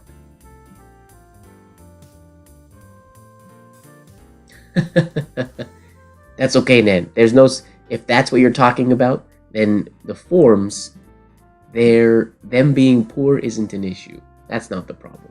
Poor practice is when we're distracted and not really paying attention. If what you're doing is poor, that just means you have to practice more. That's not poor When practice. you're bothered by your mobile company, you're bothered by everything. Like Jessie and her boyfriend Aaron. Aaron's The middle one's humming was decent. starting to get to Jessie. His Not as nose bad as the humming other was two. starting to get to Gotta me. get Me too, Jessie. But since switching to public mobile, I gotta where there's get rewards that rid look of the for pot food, belliness. Jessie is They're like little dinosaurs. full of They're love like again. little No contracts, little brontosaurus is and no hidden eating fees. Save more at publicmobile.ca. munch, munch, munch. To speak for the dead, even when it's Little brontosaurus eating a tree, heartbreaking. or brachiosaurus, or diplodocus, or To bring hope any one of those and closure. Because the truth. long-necked dinosaurs. I'm the coroner. Don't miss an all-new episode of the hit drama. Alright, let's keep going with these and see if we can keep them flat and with not a pot belly.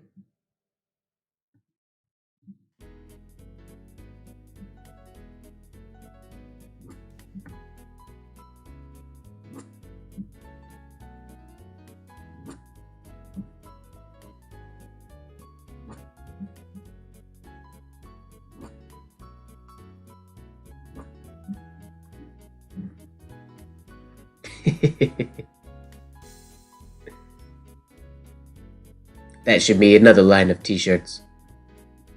A bunch of stems and penmanship stroke turned into little animals doing random little things. I forgot. Yeah, the little T-Rex we drew. Was that a stem stroke that we turned into a T-Rex?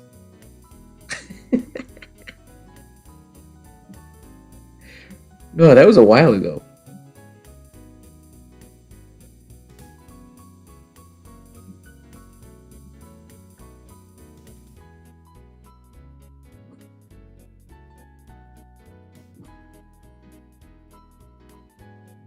Whoops, paper moved. That's no good.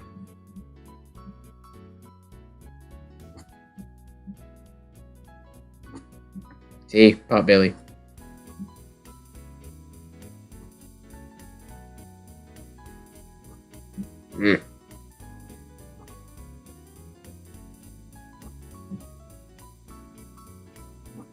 There we go. That's better. Oh, that one wasn't even in frame. That was a really good one, though.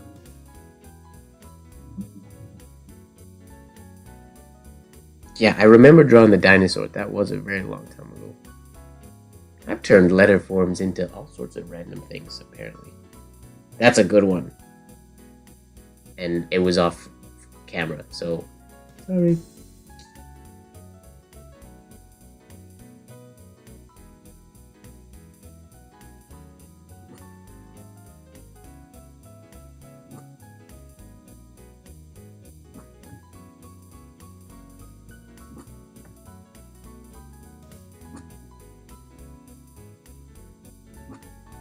Potbelly.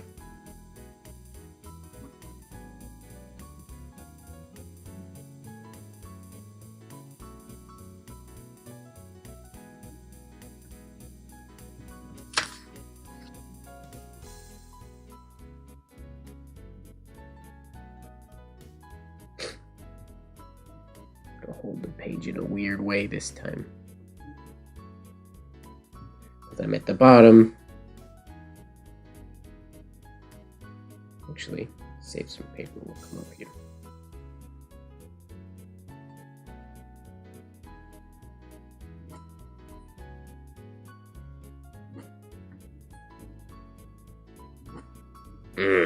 No good. Notice how this goes this way, and then it starts to travel down again, which is no good. Instead of going out along the baseline.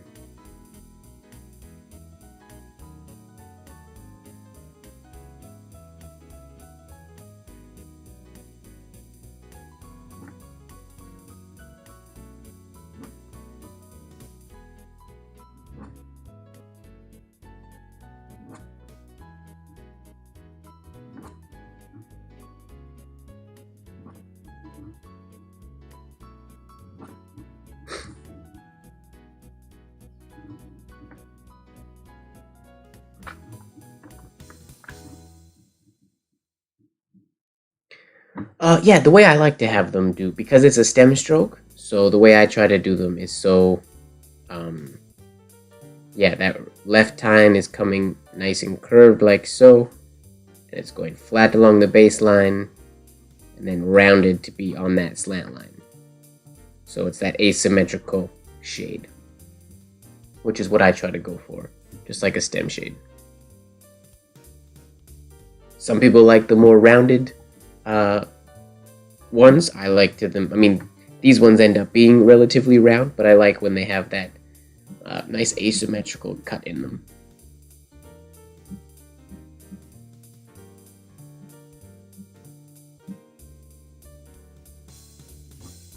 Whoops, shaded too high.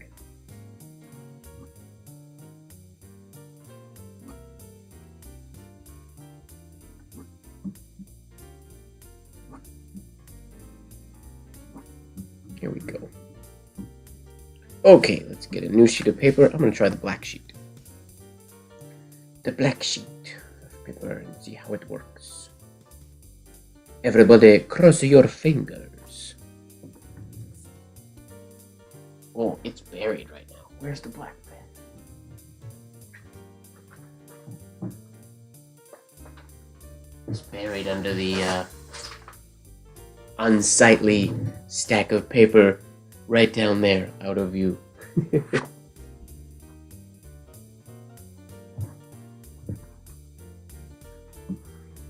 Okay, cross your fingers. I hope this is good. If it feels scratchy, I'm going to go back to the gray.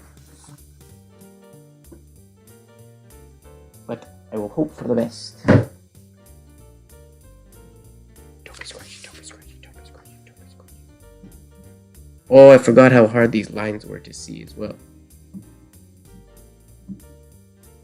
Which is sometimes a good thing, but the way I have my camera set up for the live pretty much makes it so I can't see them at all.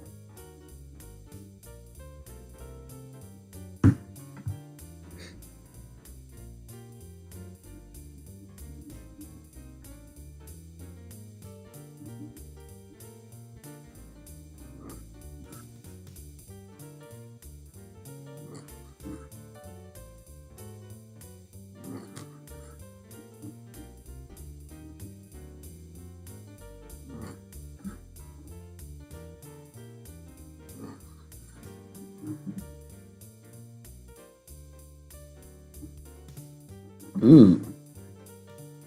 Shopping, shopping.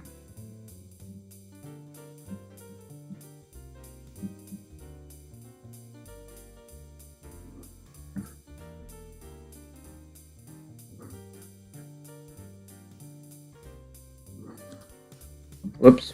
Janky oval coming out of that one. This is my favorite stroke. Again, not because it's my best stroke or because it's the most fun, but it helps so many other forms, I feel like.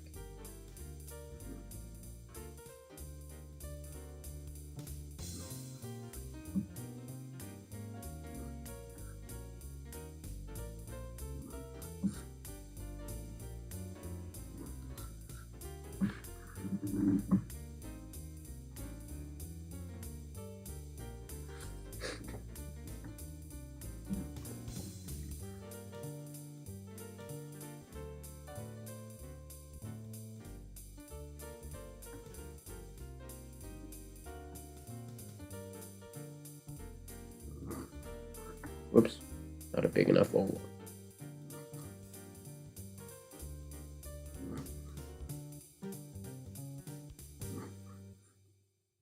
Am I on the line? Nope.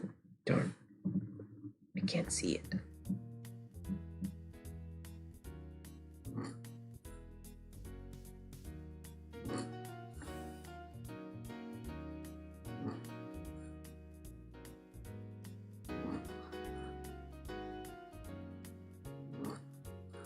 This is good paper for training you to write when you can't see a baseline. And judging off of your other letters and stuff. To do a straight line. Because I can straight up not see the baseline at all.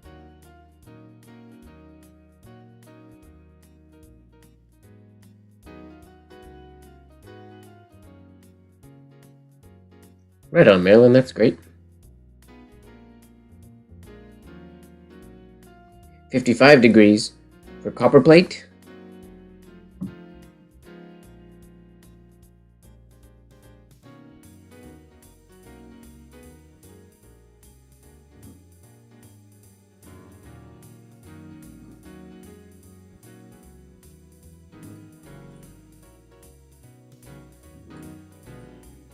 Am I off the line? No, still on the line. Right on.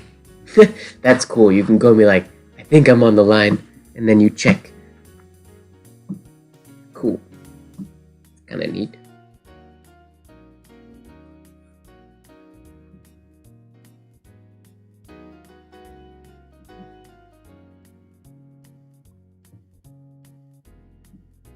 Well, you know there's 52 degree...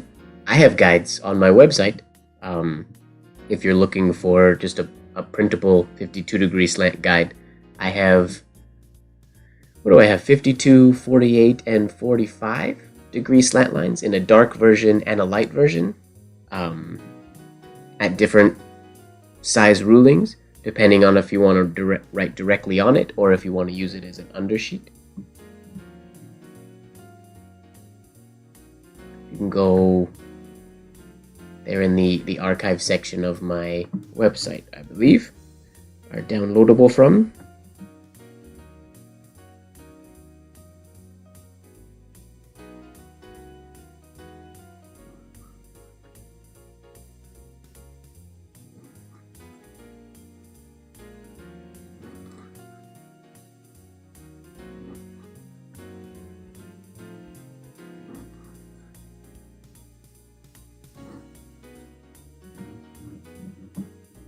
I could honestly do this stroke for hours.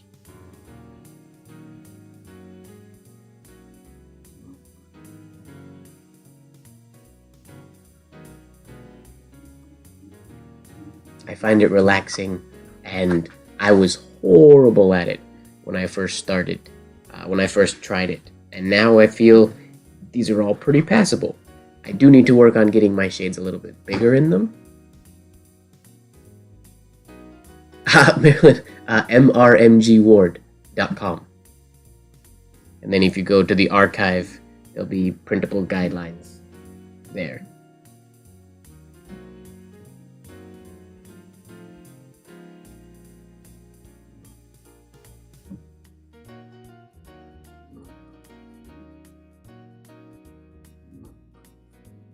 Okay, let's try to get the shades a little bit bigger.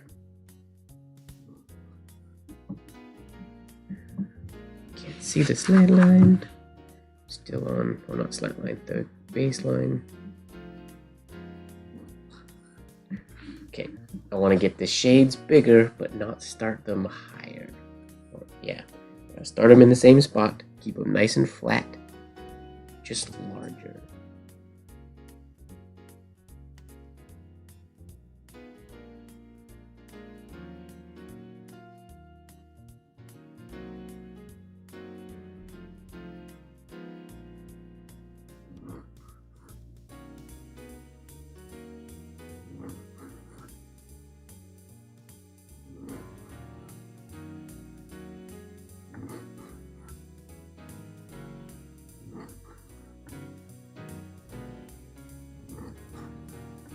Whoops. Losing my nice clean ovals. Oh, you're very welcome.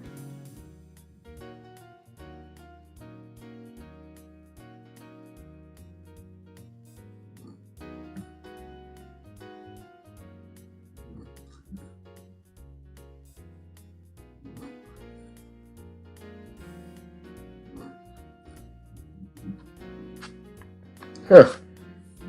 Gotta say, I'm having trouble getting my shade to be bigger. My shade isn't getting any bigger. I'm trying, but I lose the form. The shade doesn't look super pretty when I try to make it bigger. There's gotta be something I can do. I just gotta go for it. I gotta dive in. Solving the climate crisis means saying goodbye to something Nope. we've been with for a long time. Energy from fossil Whoa. fuels. See, I can't just make the form bigger. I lost my baseline there. Figured out that it wouldn't get us beyond where we are today. And so we have to I've used my practice sheets as wrapping paper before, actually, because I've never thrown away a practice sheet. I have stacks and stacks of, this paper's a little thick, but like rhodia paper and stuff, when I use that, I've used it with walnut as wrapping paper before. Tape a bunch of sheets together, or just wrap individually until you just add sheets as you're going. Definitely done that before.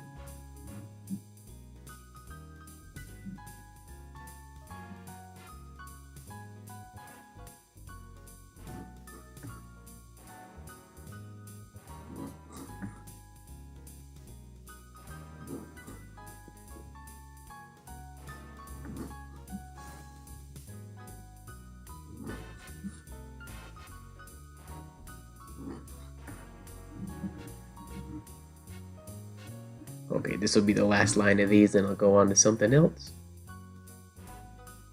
Where is everyone? I don't know. There's a good number of people in here watching, but maybe everybody's writing tonight. Perhaps.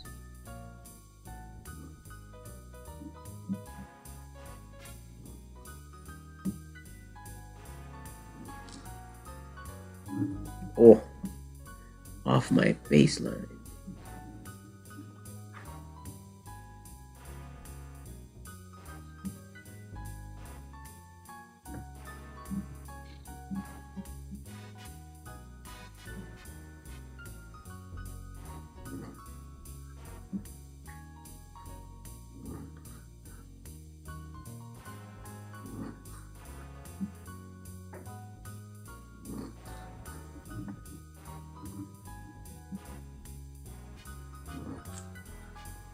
Okay, that'll be enough of those. Like I said, I could do those for hours. I enjoy that stroke.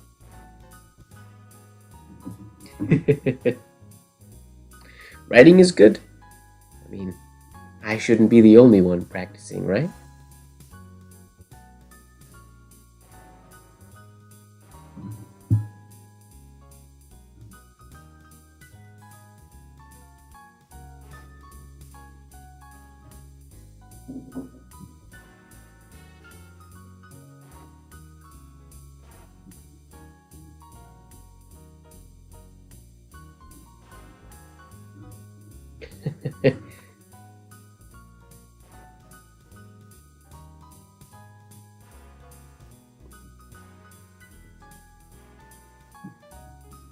So I like this black paper, but I have to, and this isn't super. I'm not getting a lot of scratches, which is great. But I don't know that it is the best for this type of continuing practice because, well, I mean, if I care about hitting a baseline, I guess I don't have to care about hitting the baseline, but it's very difficult to see the baselines. So now I'm going to do the version of this stroke that I'm not quite as good at. This is the one I'm most comfortable with. Now I'm going to do the one that comes down around and stops before it loops all the way around. Let's see if we can get those looking nice and smooth. Possibly.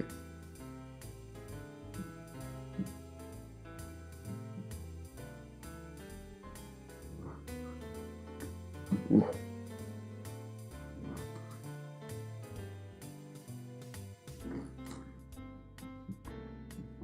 Yikes.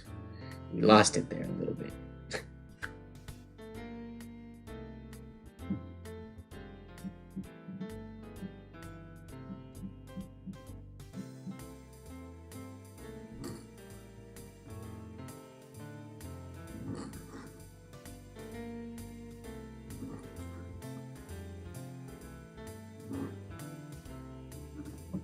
Jeez, can't see the baseline. Where are you?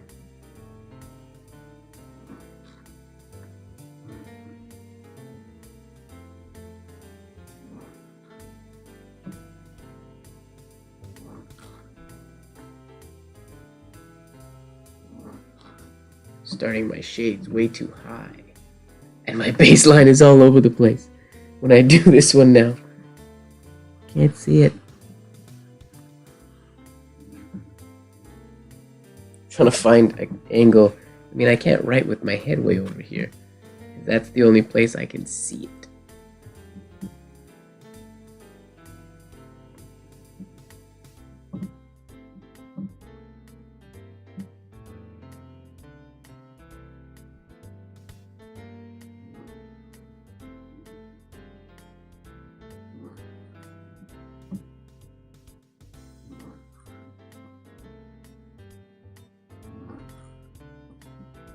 Here we go, that was a good one.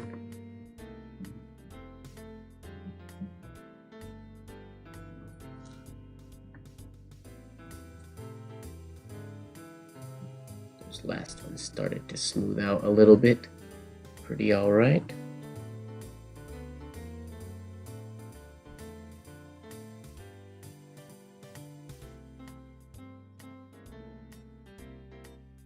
Seem to be having a lot of trouble with paper placement today. Maybe my camera is just in a bad spot today.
Yep.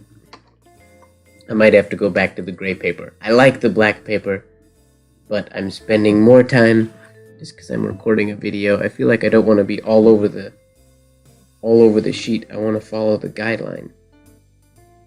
But I'm spending more time cocking my head to the side than I am actually getting nice writing done.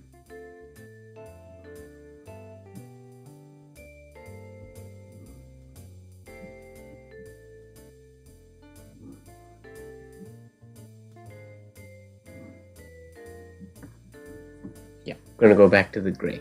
I like the black. This feels much better than it did when I used it the first time. Doesn't feel scratchy, so maybe that was just the nib or just that first sheet from that pad. This one feels good. What can I use? Is this dry? My first sheet today is dry. I can maybe use the underside of it. Perhaps.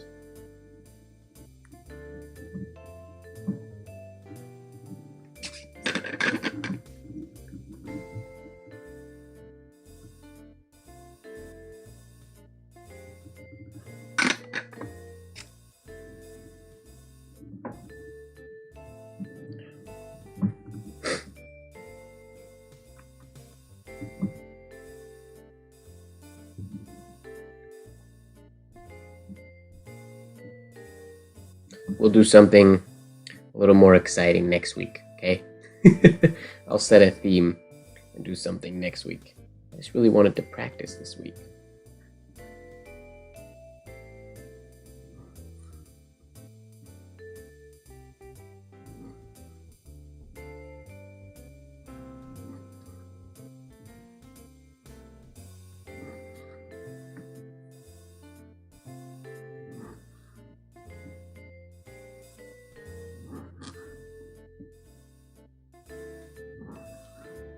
There we go. That's the idea. That's what we want.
What letter would I connect to this thing? So this would be used for, like it's used for F. It can be used as an F.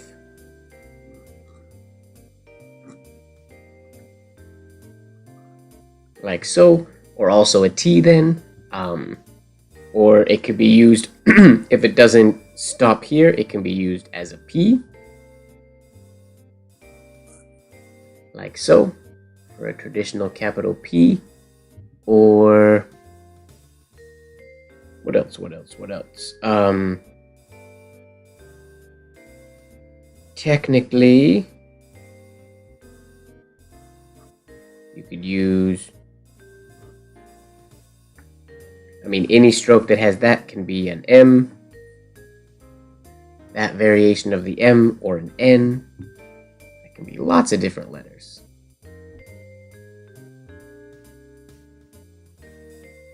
Yep, T. I mean, anything that can be an F can be a T.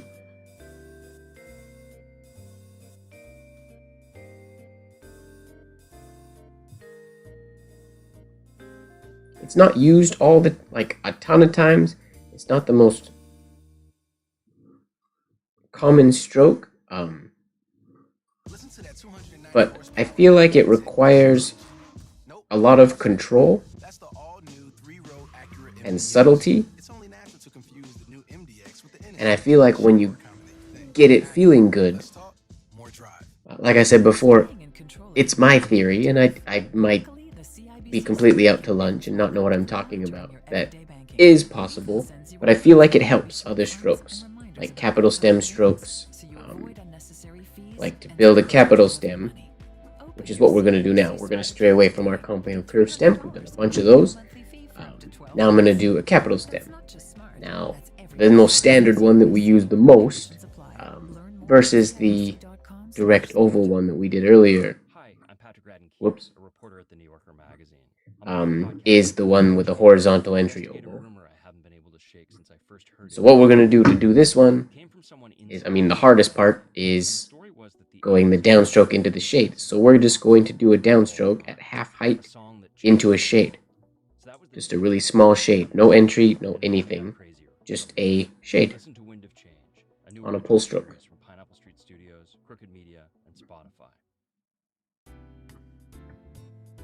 On the slant line.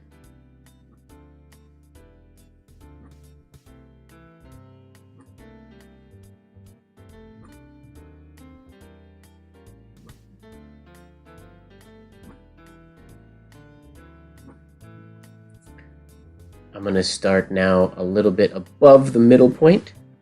So I'm going to have a hairline that transitions into that shade that is starting at the halfway point.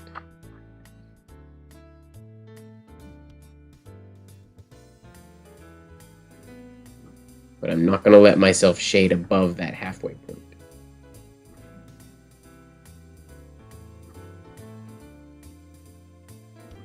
So the only difference from this compared to the compound curved one is that we don't have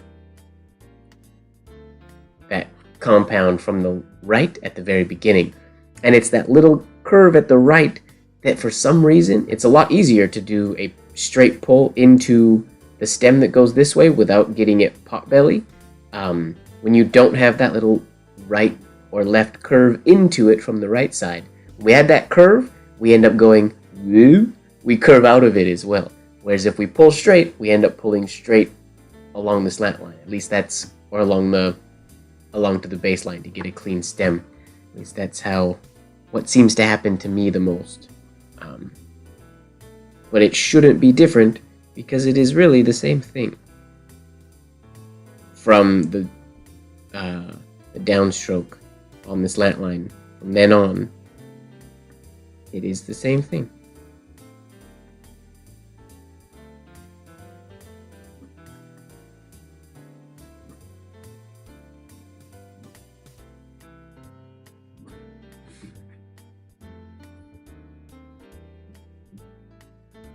Ooh, we dropped a lot of viewers in the past few minutes. What happened? Did I get boring? I might have got boring. Sorry. Or not followers, but viewers.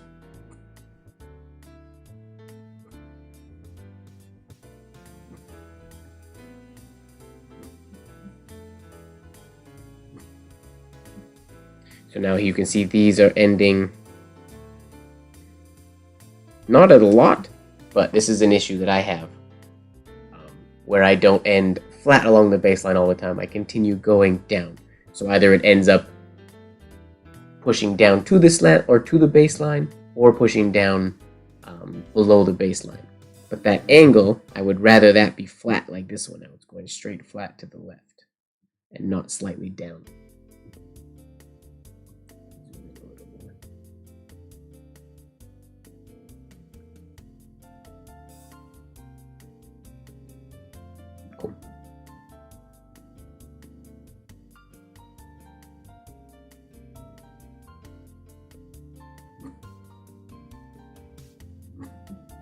go. Nice and flat.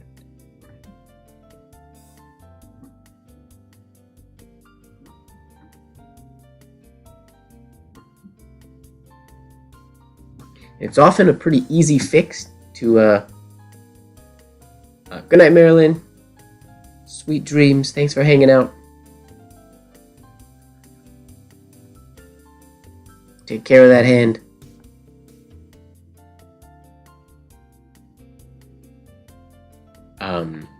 Yeah, it's usually an easy fix to get that flat. It's just a matter of reminding, at least for me, it's reminding myself. Keep it flat. And it tends to keep flatter. Not always perfectly flat, but one of those things where there's a lot of things that we can think about. When we don't, things can sort of go awry.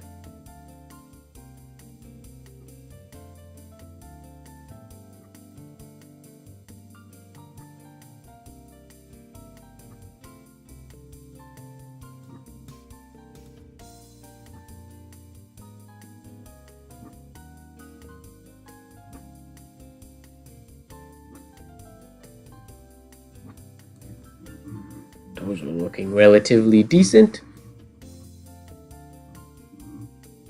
Now this is a pretty, like I said before, these line spacing is pretty tight, so I could practice getting my shades bigger, but it really doesn't make, it's not practical to do a bigger shade on a size on this big, because it's almost too abrupt to look nice. Right on, Gloria. That's sweet. This is the Michael Ward Podcast. Listening to Mike's voice 24 hours a day, 7 days a week. I wonder if anybody would tune in to listen to a penmanship, like voice only. Join in, practice with me, just with me talking. Just imagine what I'm doing. And just follow along. And maybe you'd hear the nib scratch? Maybe not. Maybe just the voice. Talking through a penmanship session. Probably not. People probably wouldn't like that, Mike.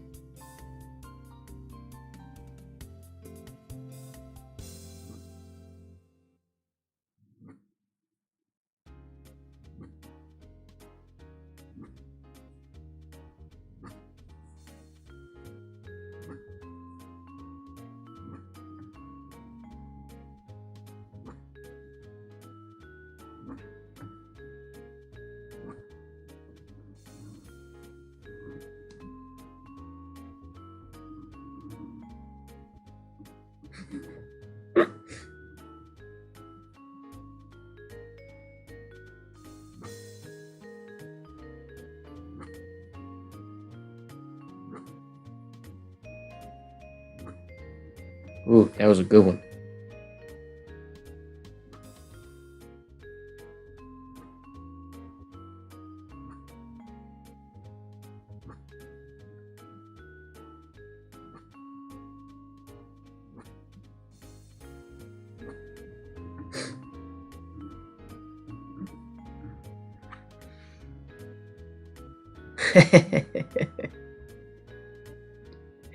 That'll be my intro if I ever do my vocal podcast. Word up, everybody! It's Mike, your Wednesday brunch buddy, here to practice with you on your Wednesday brunch. That's the announcer voice.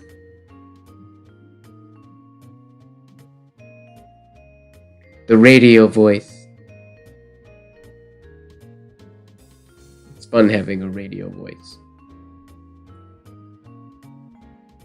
Need to break into the voiceover industry here. That would be fun. Okay, now I'm going to start adding a horizontal entry oval. And then not stop between them. I might pause, but I'm not going to stop and lift. Ooh, Tuesday Night Wine Buddy. I like that. I guess technically it is Tuesday night for me as well.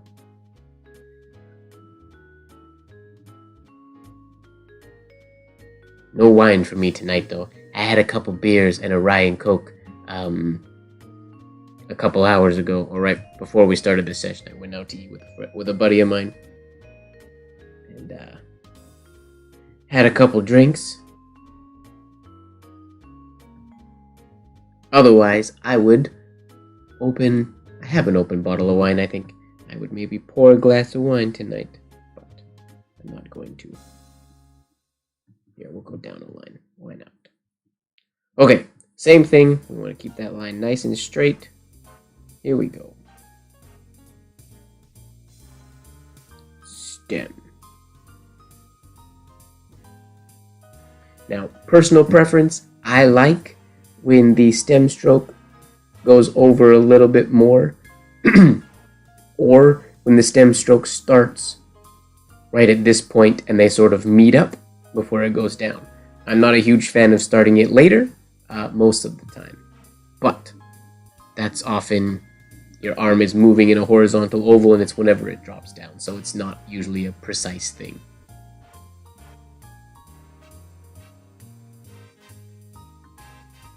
You may as well, just Winnie. I don't see why not. You only live once, right?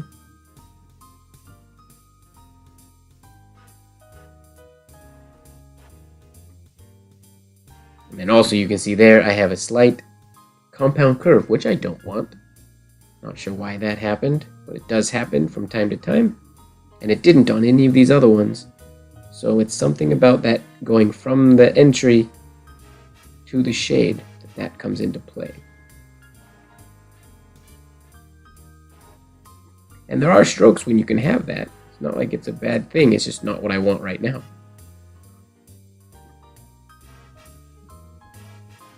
What is happening? I'm going to clean my nib here real quick. Stir my ink. Take a sip of tea, and then try again.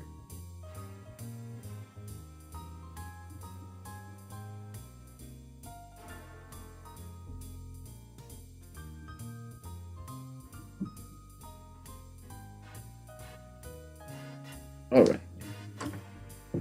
Sip of tea.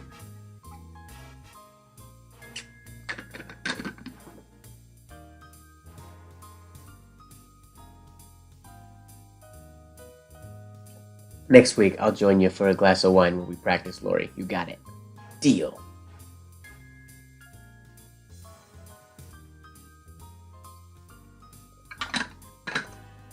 I haven't drank wine during a practice session in a long time. I used to all the time. Stir my ink. That was the third thing I was going to do. Right. I feel like there's those little hairs that got in my ink somehow. Can I scoop those out? Get out of my ink, little hair. You don't belong. Don't know where you came from specifically, but I don't want you in there. You're not allowed.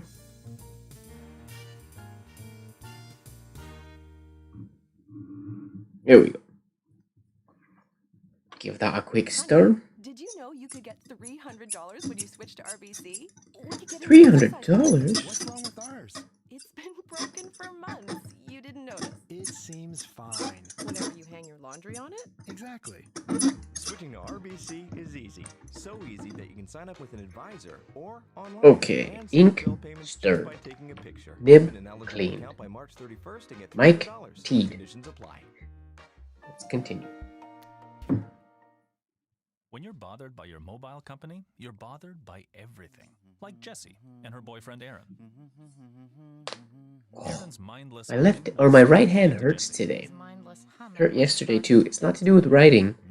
It's I feel like my pop socket from holding my phone like this. I don't know if I did something the other day. I hit it. Oh, was that stirring ASMR? Nice. Save more at publicmobile.ca.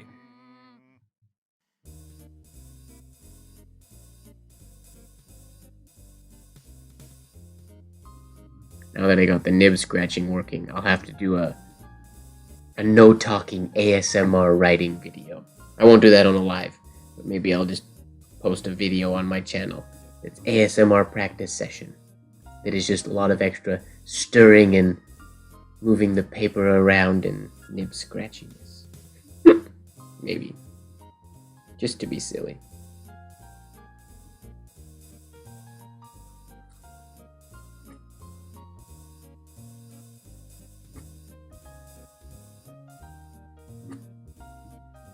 Ooh, slight compound curve in these. Gotta get rid of that for today.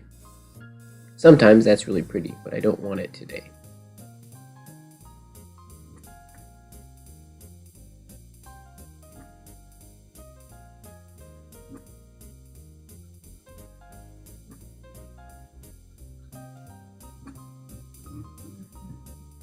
Those look pretty, alright.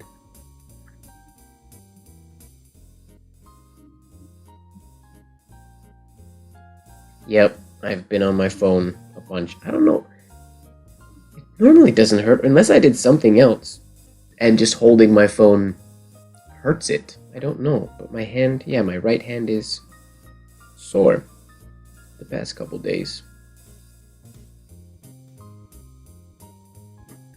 Whoa! That was a drunk stem. Whoopsies.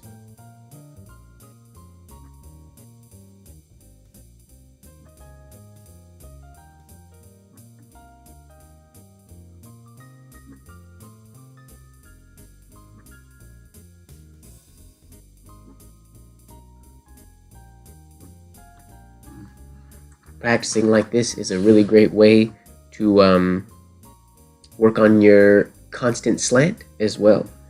If you're not using a sheet, or if you use a sheet that doesn't have a slant line like I have here,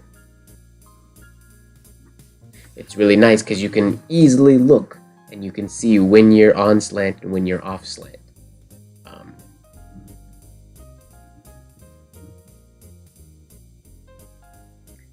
Be a good training exercise.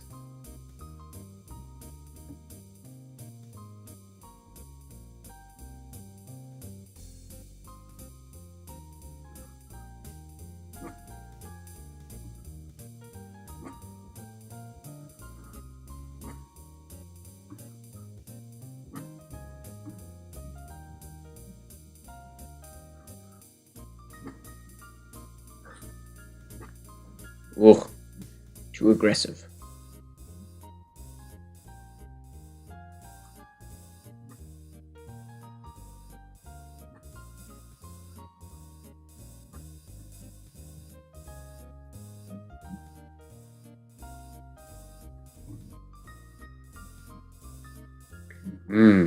So, Aravind, one way to sort of iron that out to get rid of that little loop, because you don't want a loop in there, you can either, I mean, there's lots of things you can do, but I usually think about it as two options, really. The first one, you can go up and sort of like lift, and then retouch down on that spot and come down. That's one option. That's probably the easiest option. You got to get used to that touchdown, so you're touching down in the same spot. Or number two, which I think is the best option, and what I try to do, is maintain traveling to the right. Because what happens after you do that horizontal entry oval and you're traveling to the right, the only way you get a loop is if you stop, and if you think stop, the momentum of your hand is going to naturally travel back to the left. If you think stop, so over here, stop, it's gonna, just the momentum you have is gonna continue up and around to come down. So you get that little loop because you go to the left. So instead of thinking of stopping at that point, if you stop, but try to keep your momentum traveling to the right. So as I'm coming around here, when I get to that point to stop, I want to keep traveling that direction. It's a really small little thing, but that's how I sort of end up getting rid of that little loop. It's similar to how the bottom of like the W, the last downstroke of the W before its exit stroke, the capital W, can be slightly rounded. It's that same type of thing. It can be either a down and up, or if you keep traveling that way, you go down and up and it ends up being slightly rounded. You don't try to round out the bottom, It just kind of happens when you keep traveling. In this instance, if you think of stopping but keep your momentum going that way, it might get rid of that little loop that you're adding in there. Maybe. Or just try to actually stop when you get to that top part. Just be really conscious when you do it, sort of ignore the shade for a bit, ignore the entry oval a little bit, and just focus on that one moment and try to get it to go up and down don't let it go back to the left. You gotta sort of be disciplined a little bit.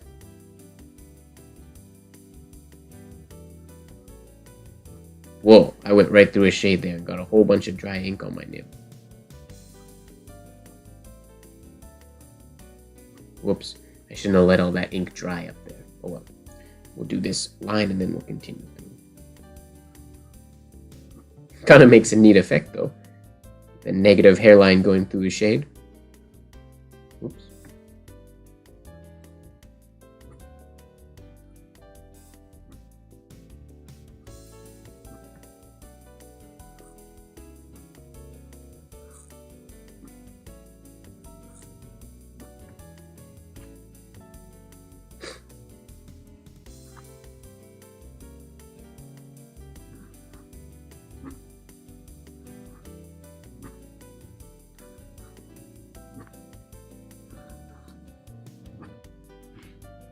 There we go. Let me clean my nib because I got just a whole bunch of dried ink on there now.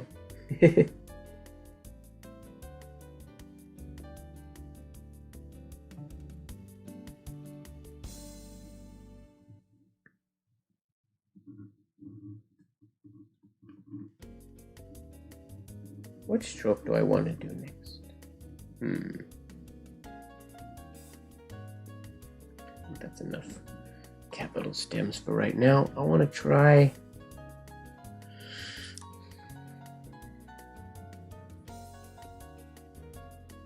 I'm gonna do the V shade, the compound curve shade that we get for the V or the U.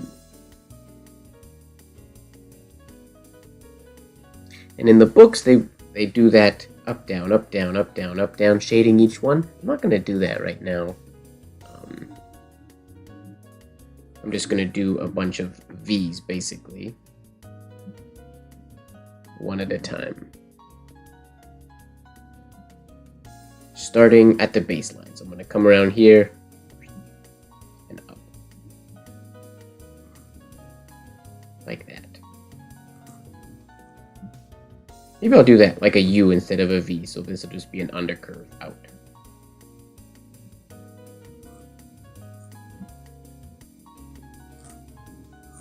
I realize I never practice the U with the undercurve.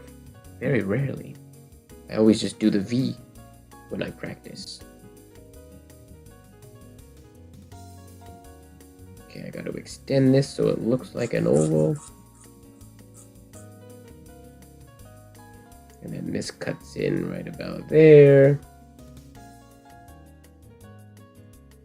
This goes out. And the wider entry. So we keep that ovoid form.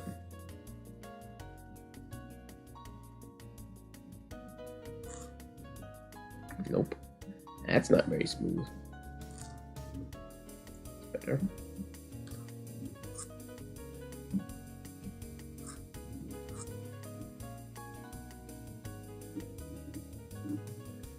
Now we can double check that we're on the same slant line as the other writing we were doing. We're pretty close. We're a little more angled, so I'm going to try to bring it back a little more vertical with that downstroke so that it matches the stems we were doing a little bit better.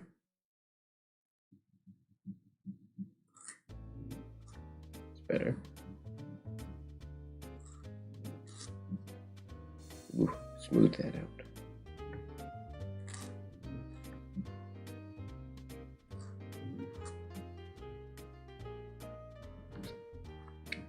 Better.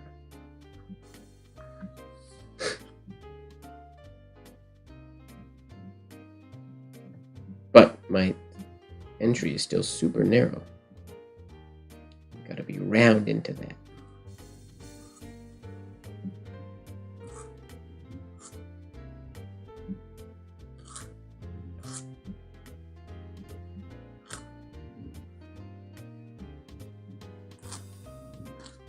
My paper is bubbly right there, so the nib was very, very scratchy on those moments. I'm assuming it was quite audibly scratchy. I would guess.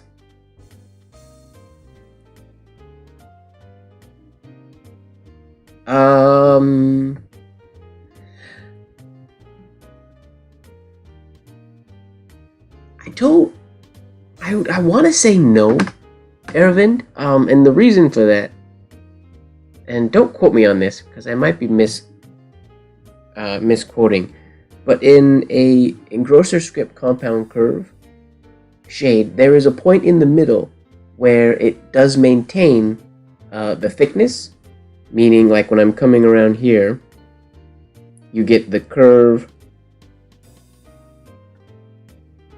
and then it'll curve out, right? So that might be not abrupt enough, but so when we do the shade that way, and again, don't quote me on any of this, but it tapers to about there, and then to about there. But this middle part, because it's the full size of a stem, is even thickness. Whereas if we were to do that same shape in Spencerian, it would be a constant taper, and then out again. Well, that's an ugly one, but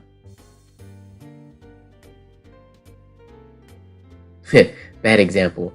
But you wouldn't get the... Why can't I do a good one of these? Oh, come on. There, it would be more like that, which wouldn't be... The shade wouldn't be long enough for an engrosser script compound curve. Double turn. Do you mean for like like what you get on the lowercase? Staying in control can be tough. Luckily, the CIBC like at the end of an N? How you get the like in engrosser script. Let me zoom in here a little bit more. So you avoid unnecessary fees and stay in control of your money. Open your CIBC. Do you mean like when we come up? And pay no monthly fee for up to 12 months. That's not just smart. That's everyday smart from CIBC. Conditions apply. Learn more at CIBC.com. And we get that stroke. They've been around for thousands of years, orchestrating some of history's most controversial events. Take a journey through hidden passageways and become a member of like so. No, so that's not the same as the V either, because it is because what's happening essentially, if you imagine like a straight line on either side of that stroke, we make it large, it is curving into that stroke. There is a nice round curve there, and then it's curving out of that stroke to there, and then these lines are coming out of it. So it's the same idea from here to here. The thickness is the same. So that's like also the difference when people do, like, people talk about freeform or freehand engrossers, which is like Mataraz's script, versus something like a like when I teach SignWriter's script, they are very, very similar, but that same shade in SignWriter's script follows the principles of a Spencerian shade. Like with the V, what we're doing today, we follow the principle of a Spencerian shade, which means if we do the exact same thing, if I draw those two lines, the same, well, I'll draw it a little closer, too far apart. So if we have those two lines, rather than curve in here, we'll have our middle point right here. This is our thickest point. We're going to come from up here, and the taper is going to go all the way to the middle. And then this taper is going to go all the way out.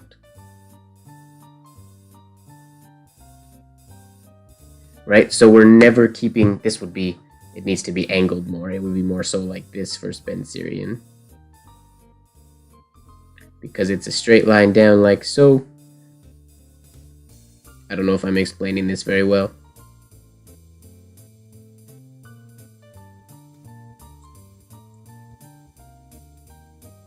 But it's like, so it's the shade is evenly on both sides, symmetrical, but it's always, oh, sorry, I totally did that under my picture, my apologies. But it's always the same, or it's always tapering. So if I do them shaded, don't judge, I'm doing this slow, don't judge this form, it might not be perfect, but yeah, sorry, I was off cam there, my bad. So those two strokes, like in grosser script, you would have the quick turn, and then we would come down on that slant, and then we would turn out of it to go there. Ugly shade. But whereas in Spencerian, we would curve over, we would slowly taper, and then taper out. So if you wanted it, I mean, and you could do the Spencerian one thicker, like if we wanted, I didn't do the middle, the same thickness, but if I came around here,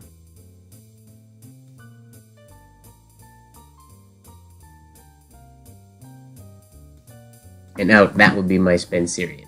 So a lot of people when they do Spencerian, when they try it for the first time, or sorry, a lot of people when they do in grosser script or copperplate when they get into it for the first time, or just a lot of people in general after they've been doing it, a lot of people shade their this stroke, the ending of the N and whatnot. They shade it sort of like a rounded Spencerian, but technically for in grosser script, it should, this nib is not,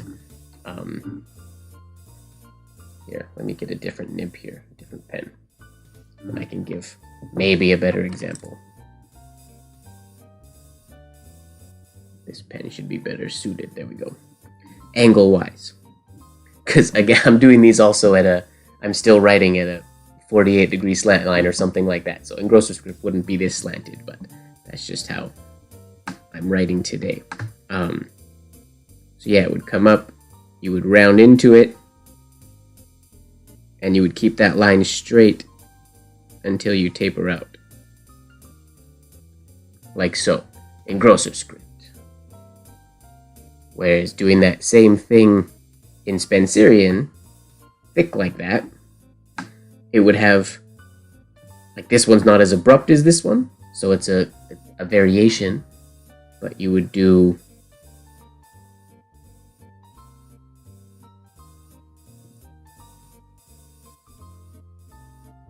there. There's a good example of the two. How this one tapers, the thick point in the middle is the same when we get to this point here. But this one is, it hits that thick point and stays there, and the Spencerian tapers in and out.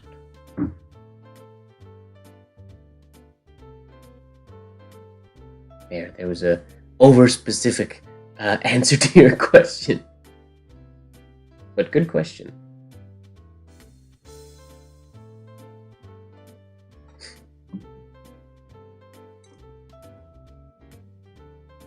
You're very welcome. So this is, essentially that idea, the evenly taper, that's what we're going for in the V as well, the larger one. I tend to shade mine oftentimes too low. Some of these aren't, like this one's much too low. I started almost the halfway point, where I need to start into them a little bit quicker. They end usually at a good place. I just have to get into them a little bit quicker. So they taper into the shade a little sooner. That's common, Erevan, don't worry. I think a lot of people do. As a general rule of thumb, one way to think about it for Spencerian or ornamental penmanship in general is never keep a shade the same thickness, ever. It always tapers. There's never a thick. The only time a line is a similar or same thickness is a hairline. The hairline gets as thin as it can and it stays there.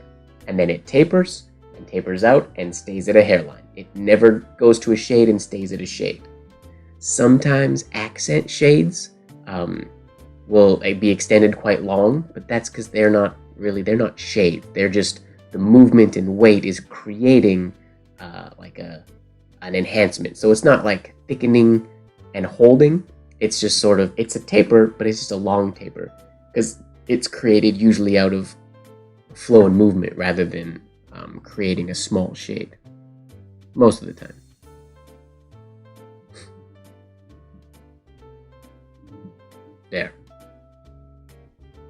There's long-winded answer.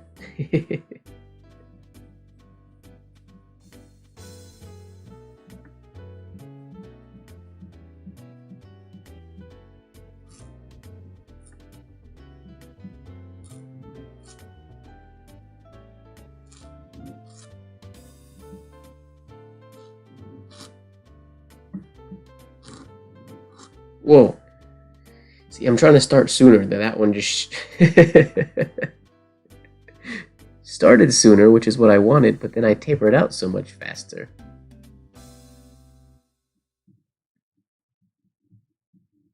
Gotta get all the real estate in that taper, which can be easier said than done sometimes. Whoa.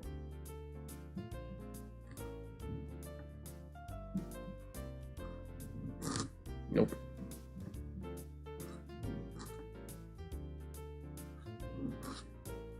See, like this one maintains sort of the same weight. That's probably too long. Oh, off frame, sorry.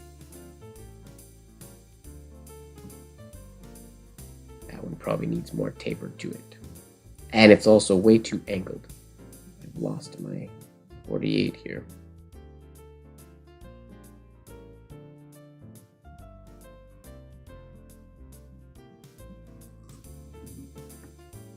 That's what we want. Yeah.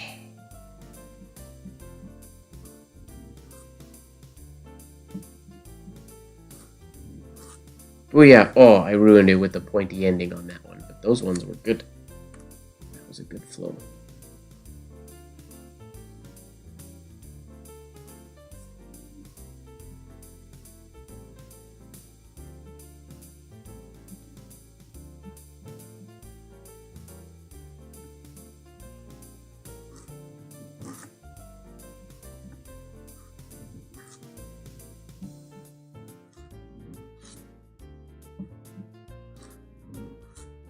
Booyah.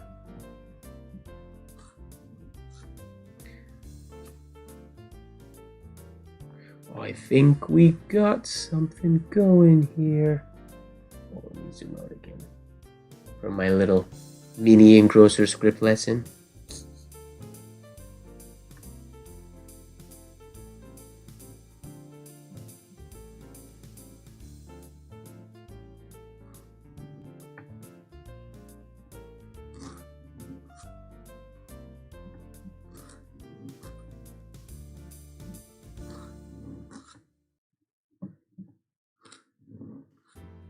Oh, there we go.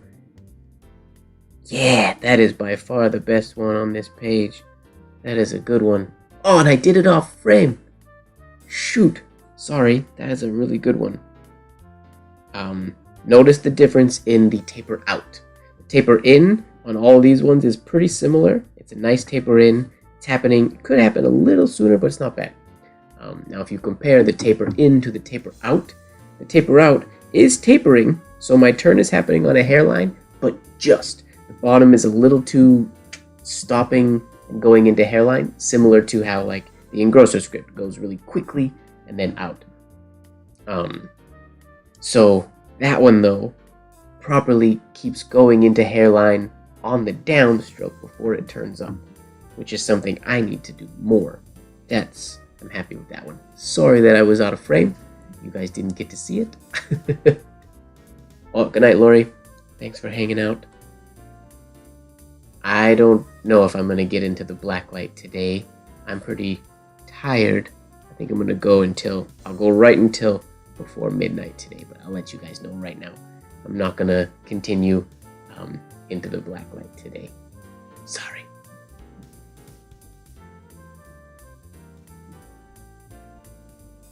One is a little off slant, I guess. It's a little too angled, but that's okay. I'm not going to be too picky because the shade is really good.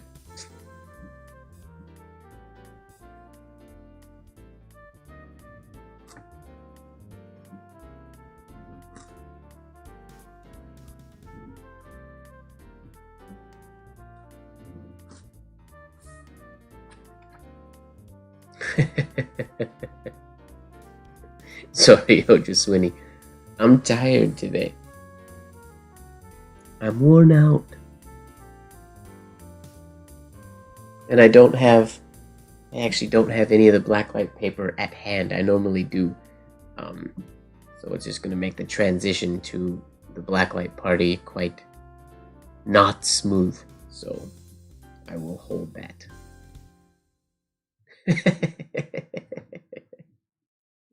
I'm having a hard time finding the words to describe. There's not a ton of people in here chatting. Not like it's an intense late night party anyways. Alexa, stop. That'll do. The all-new 2022 Acura MDX with Amazon Alexa integration. Acura precision crafted performance. Staying in control of your money can be tough. Luckily, the CIBC Smart Account helps by actively monitoring your everyday banking.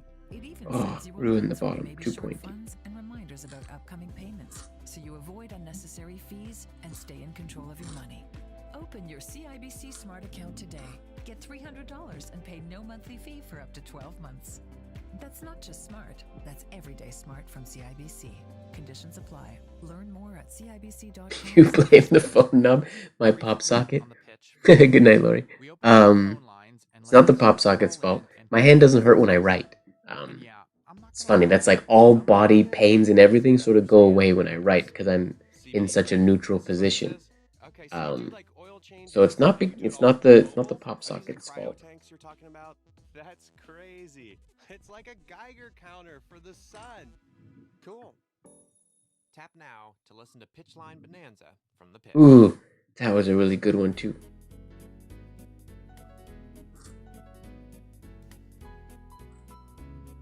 Nope. Not a smooth entrance into that one.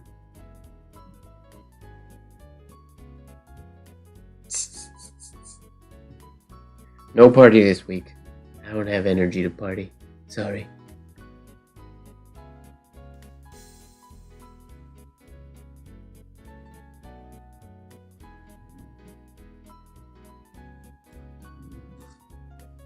I have energy to silently practice. That's not very exciting.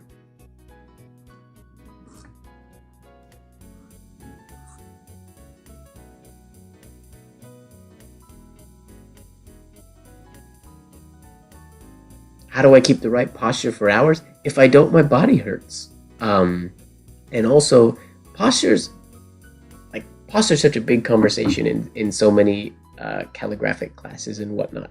But when it comes to ornamental penmanship and movement writing, anytime I deviate from proper posture, anytime there's any slouching or anything that happens, it hinders, like my hinges now don't move as smooth. Whereas if I'm up here, the weight is off the table, so there's no weight on the table, I'm up here. And it takes a little bit, I would assume, to get the muscles in your lower back and stuff to be used to staying straight for a long time. But those muscles, they're not working.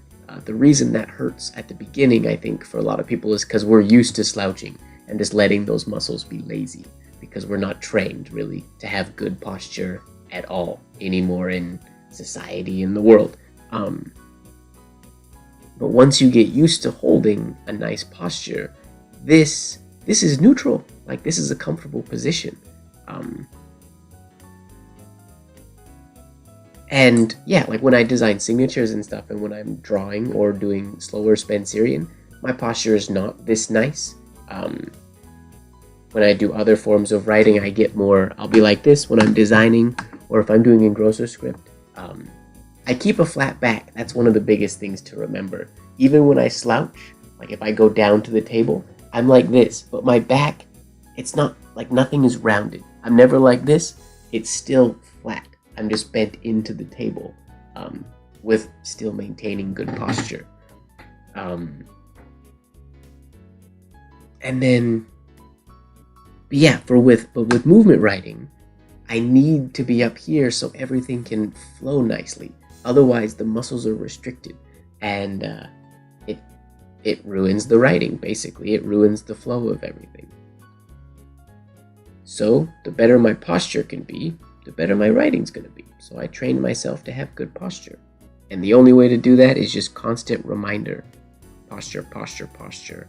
And the cool thing about doing ornamental penmanship, again, unlike if I was doing slower Spencerian or a slower style of calligraphy, is it's easy for me to feel when my muscles are constricted or when something's affecting my movement. So I don't have to remember to say posture, because I can just do something and be like, ugh, like there's a kink in that letter. Let me sit up straight and smooth it out. So naturally, my writing is going to remind me to have nice posture. When you do other slower styles, or when you're like this doing styles, you have to constantly remind yourself, because the writing isn't going to tell you to have good posture. But ornamental penmanship movement writing will. It will guide you to have nice posture.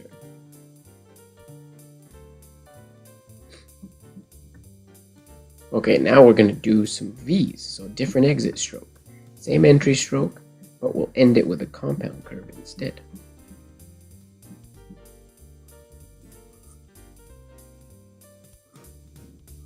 Whoops, too much of a compound curve.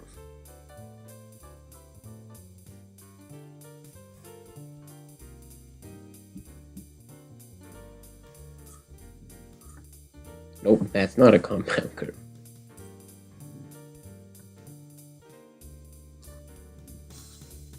There we go. Weird, I'm so used to doing just the undercurve coming out of there now. It feels weird to do a V. Doesn't look right.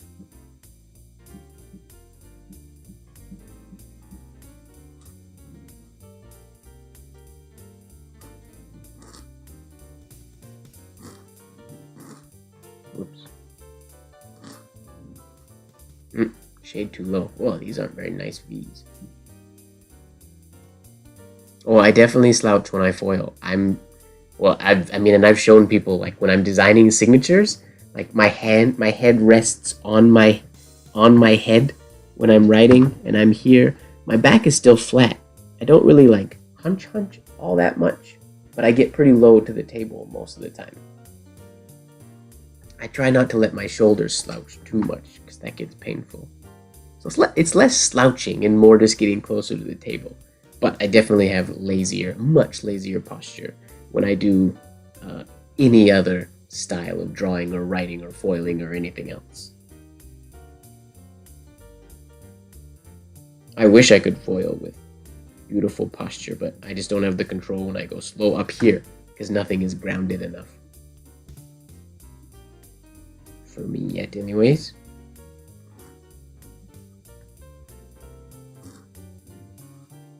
Why can't I do a nice V now?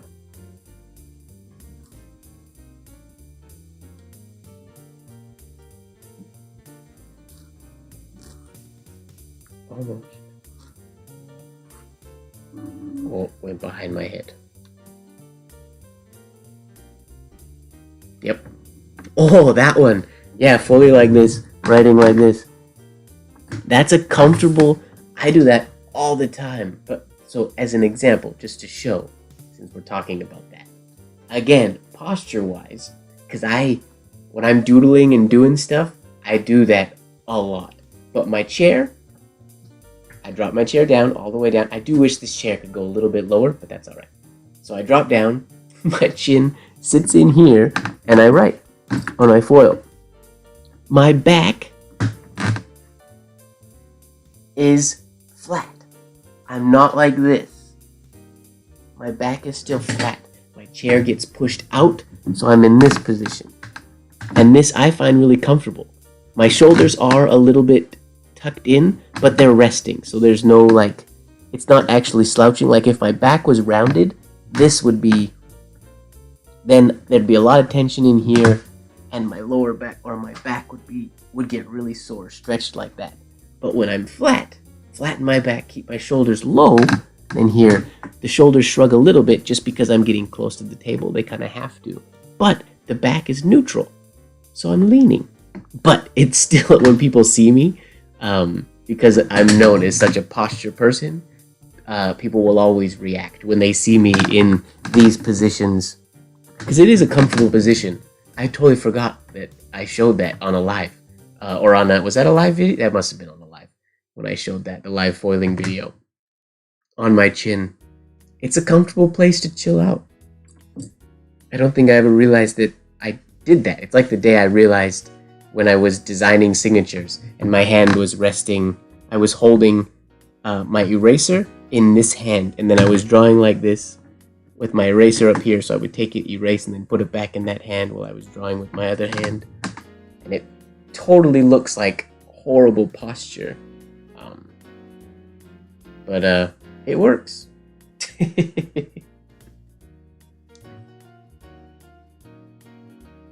Oh, now my chair's super low. Can't do movement writing with my chair that low. I mean, I could, but I'd have to shrug my shoulders. And that would be uncomfortable. And I refuse to be uncomfortable when I do movement writing.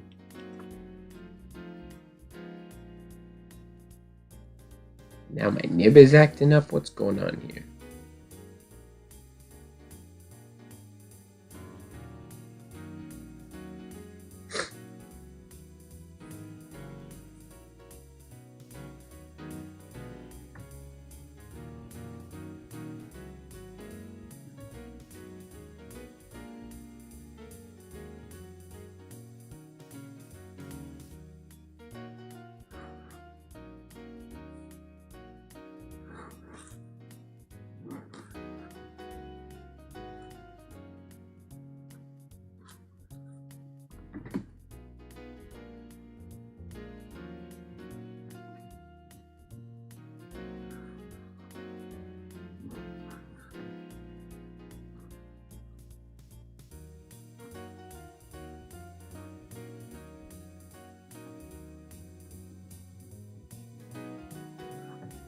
Good session.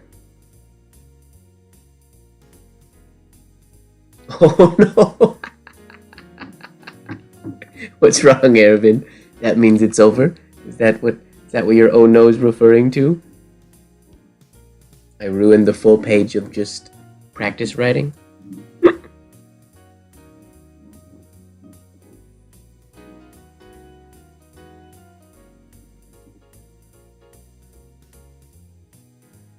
I like it. It's working really good. Much the mix seems really good, and the opacity is good, smooth. I'm into it. I dig it. I'm curious to feel it when it's dry and compare it to bleed proof white, because I really like it.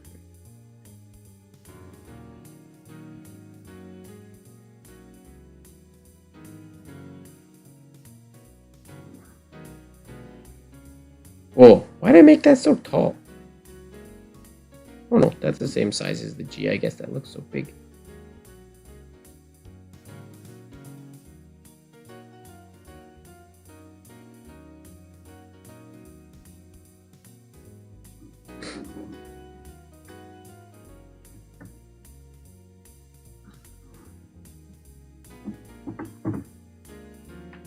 Oh no, no, no.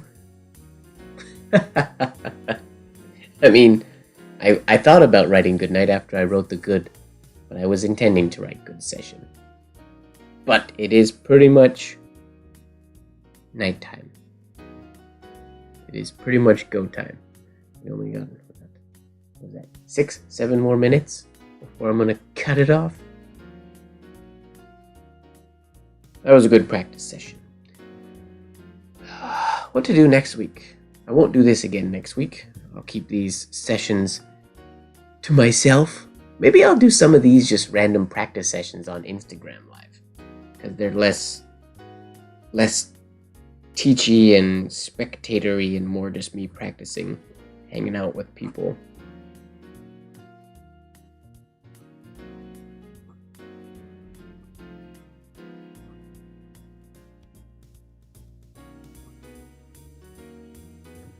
I'll have to decide how I want to do that. Maybe next week I'll do a quote journal week. I haven't done one of those in a while.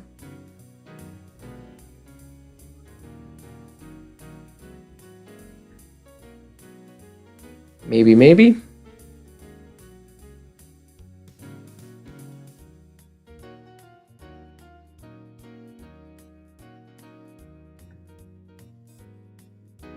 Blech. I don't like doing lowercase letters. I could do a lowercase live.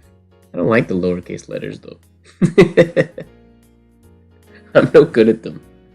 But I could. I could set up the camera so I can get really zoomed in and stuff for you guys. We could do some lowercase practice. People have been asking for it. Honey, did you know you could get $300 when you switch to RBC? We could get a new exercise bike. What's wrong with ours? It's been broken for months. You didn't notice. It seems fine. Whenever you hang your laundry on it? Exactly. Switching to RBC is easy. That's such a dumb commercial. Sign up with an advisor or online and set up bill payments just by taking a picture. Open an eligible account by It's happy hour, so true. Conditions apply. That it is. When you're bothered by your mobile company, you're bothered by everything. Like Jessie and her boyfriend Aaron. Aaron's mindless humming was starting to get to Jessie. His mindless humming was starting to get to me. Me too, Jessie. But since switching to public mobile, where there's rewards that lower her phone bill, Jessie is now free to feel the love again. Hey! No contracts, no commitments, and no hidden fees. Save more at publicmobile.ca.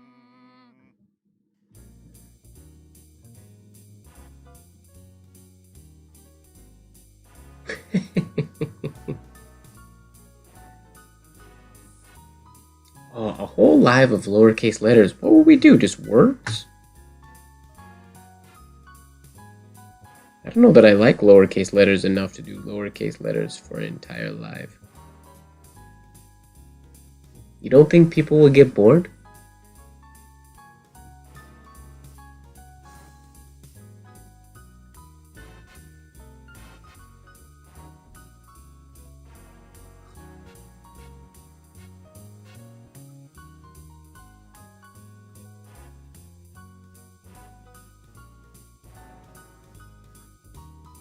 I mean, I could definitely use the practice, that's for sure.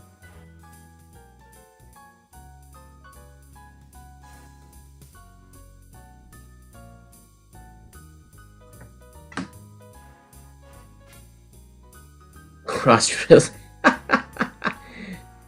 You just want my lives to be...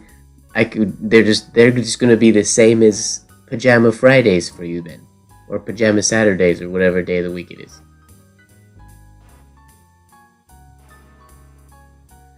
Oh, we could write out...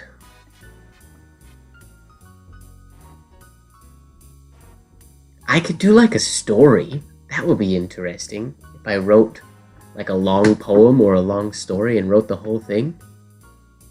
That could be cool. As like a piece. And I could do it as a giveaway, maybe?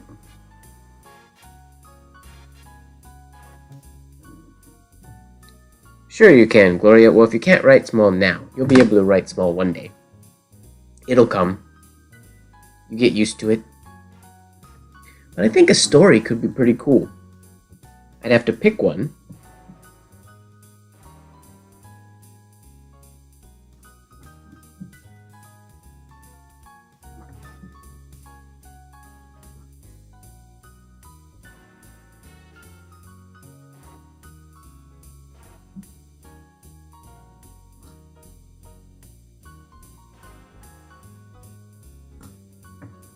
Because that would be good training for doing pieces with movement writing, which I don't usually do. We usually end up doing just words or like short quotes or poems. It would be cool to do like a longer type of story thing. Not the Nightmare or not The Night Before Christmas, but something to that effect could be kind of cool. Like a longer story. Neat idea. Goldilocks. I have to see how many words that is. And how I would format it on a... Because I don't want it... It won't be like a big piece. It would be like a regular size thing. So I have to make sure I can make it fit or do multiple pages, maybe, I guess, perhaps. What will be dope if it was bound in a book. But that's too involved, I think. Unless we did it in the quote journal. In the landscape journals. I'll have to think about it. But I'm going to end this live before all my lights turn off. Because they're about to turn off.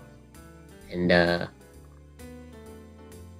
Aesop Fable would be dope. Yeah, like a nursery rhyme. Something like that. Like, they're a little bit on the longer side. Cool. We'll think about it. I'll do a poll or something. Or give me suggestions in the Discord. Or in the... Actually, comments below on this video. Let me know, what nursery rhyme or story we should do next week. I like that idea. How do you know the slant of the V? Angle. The midpoint of the shade. We don't have time to get into that now. The Three Little Pigs is a good idea. You guys are keeping me talking so that all my lights turn off and it turns into live black light. And I won't let it happen. We will talk about that stuff later. No! I'm not ready! I'm ending the video! Good night, everybody. Thank you very much for hanging out. That light is still hanging. Oh, that light's just not turning off today. Aw, darn it. Okay. Good night, everybody. Thanks for hanging out.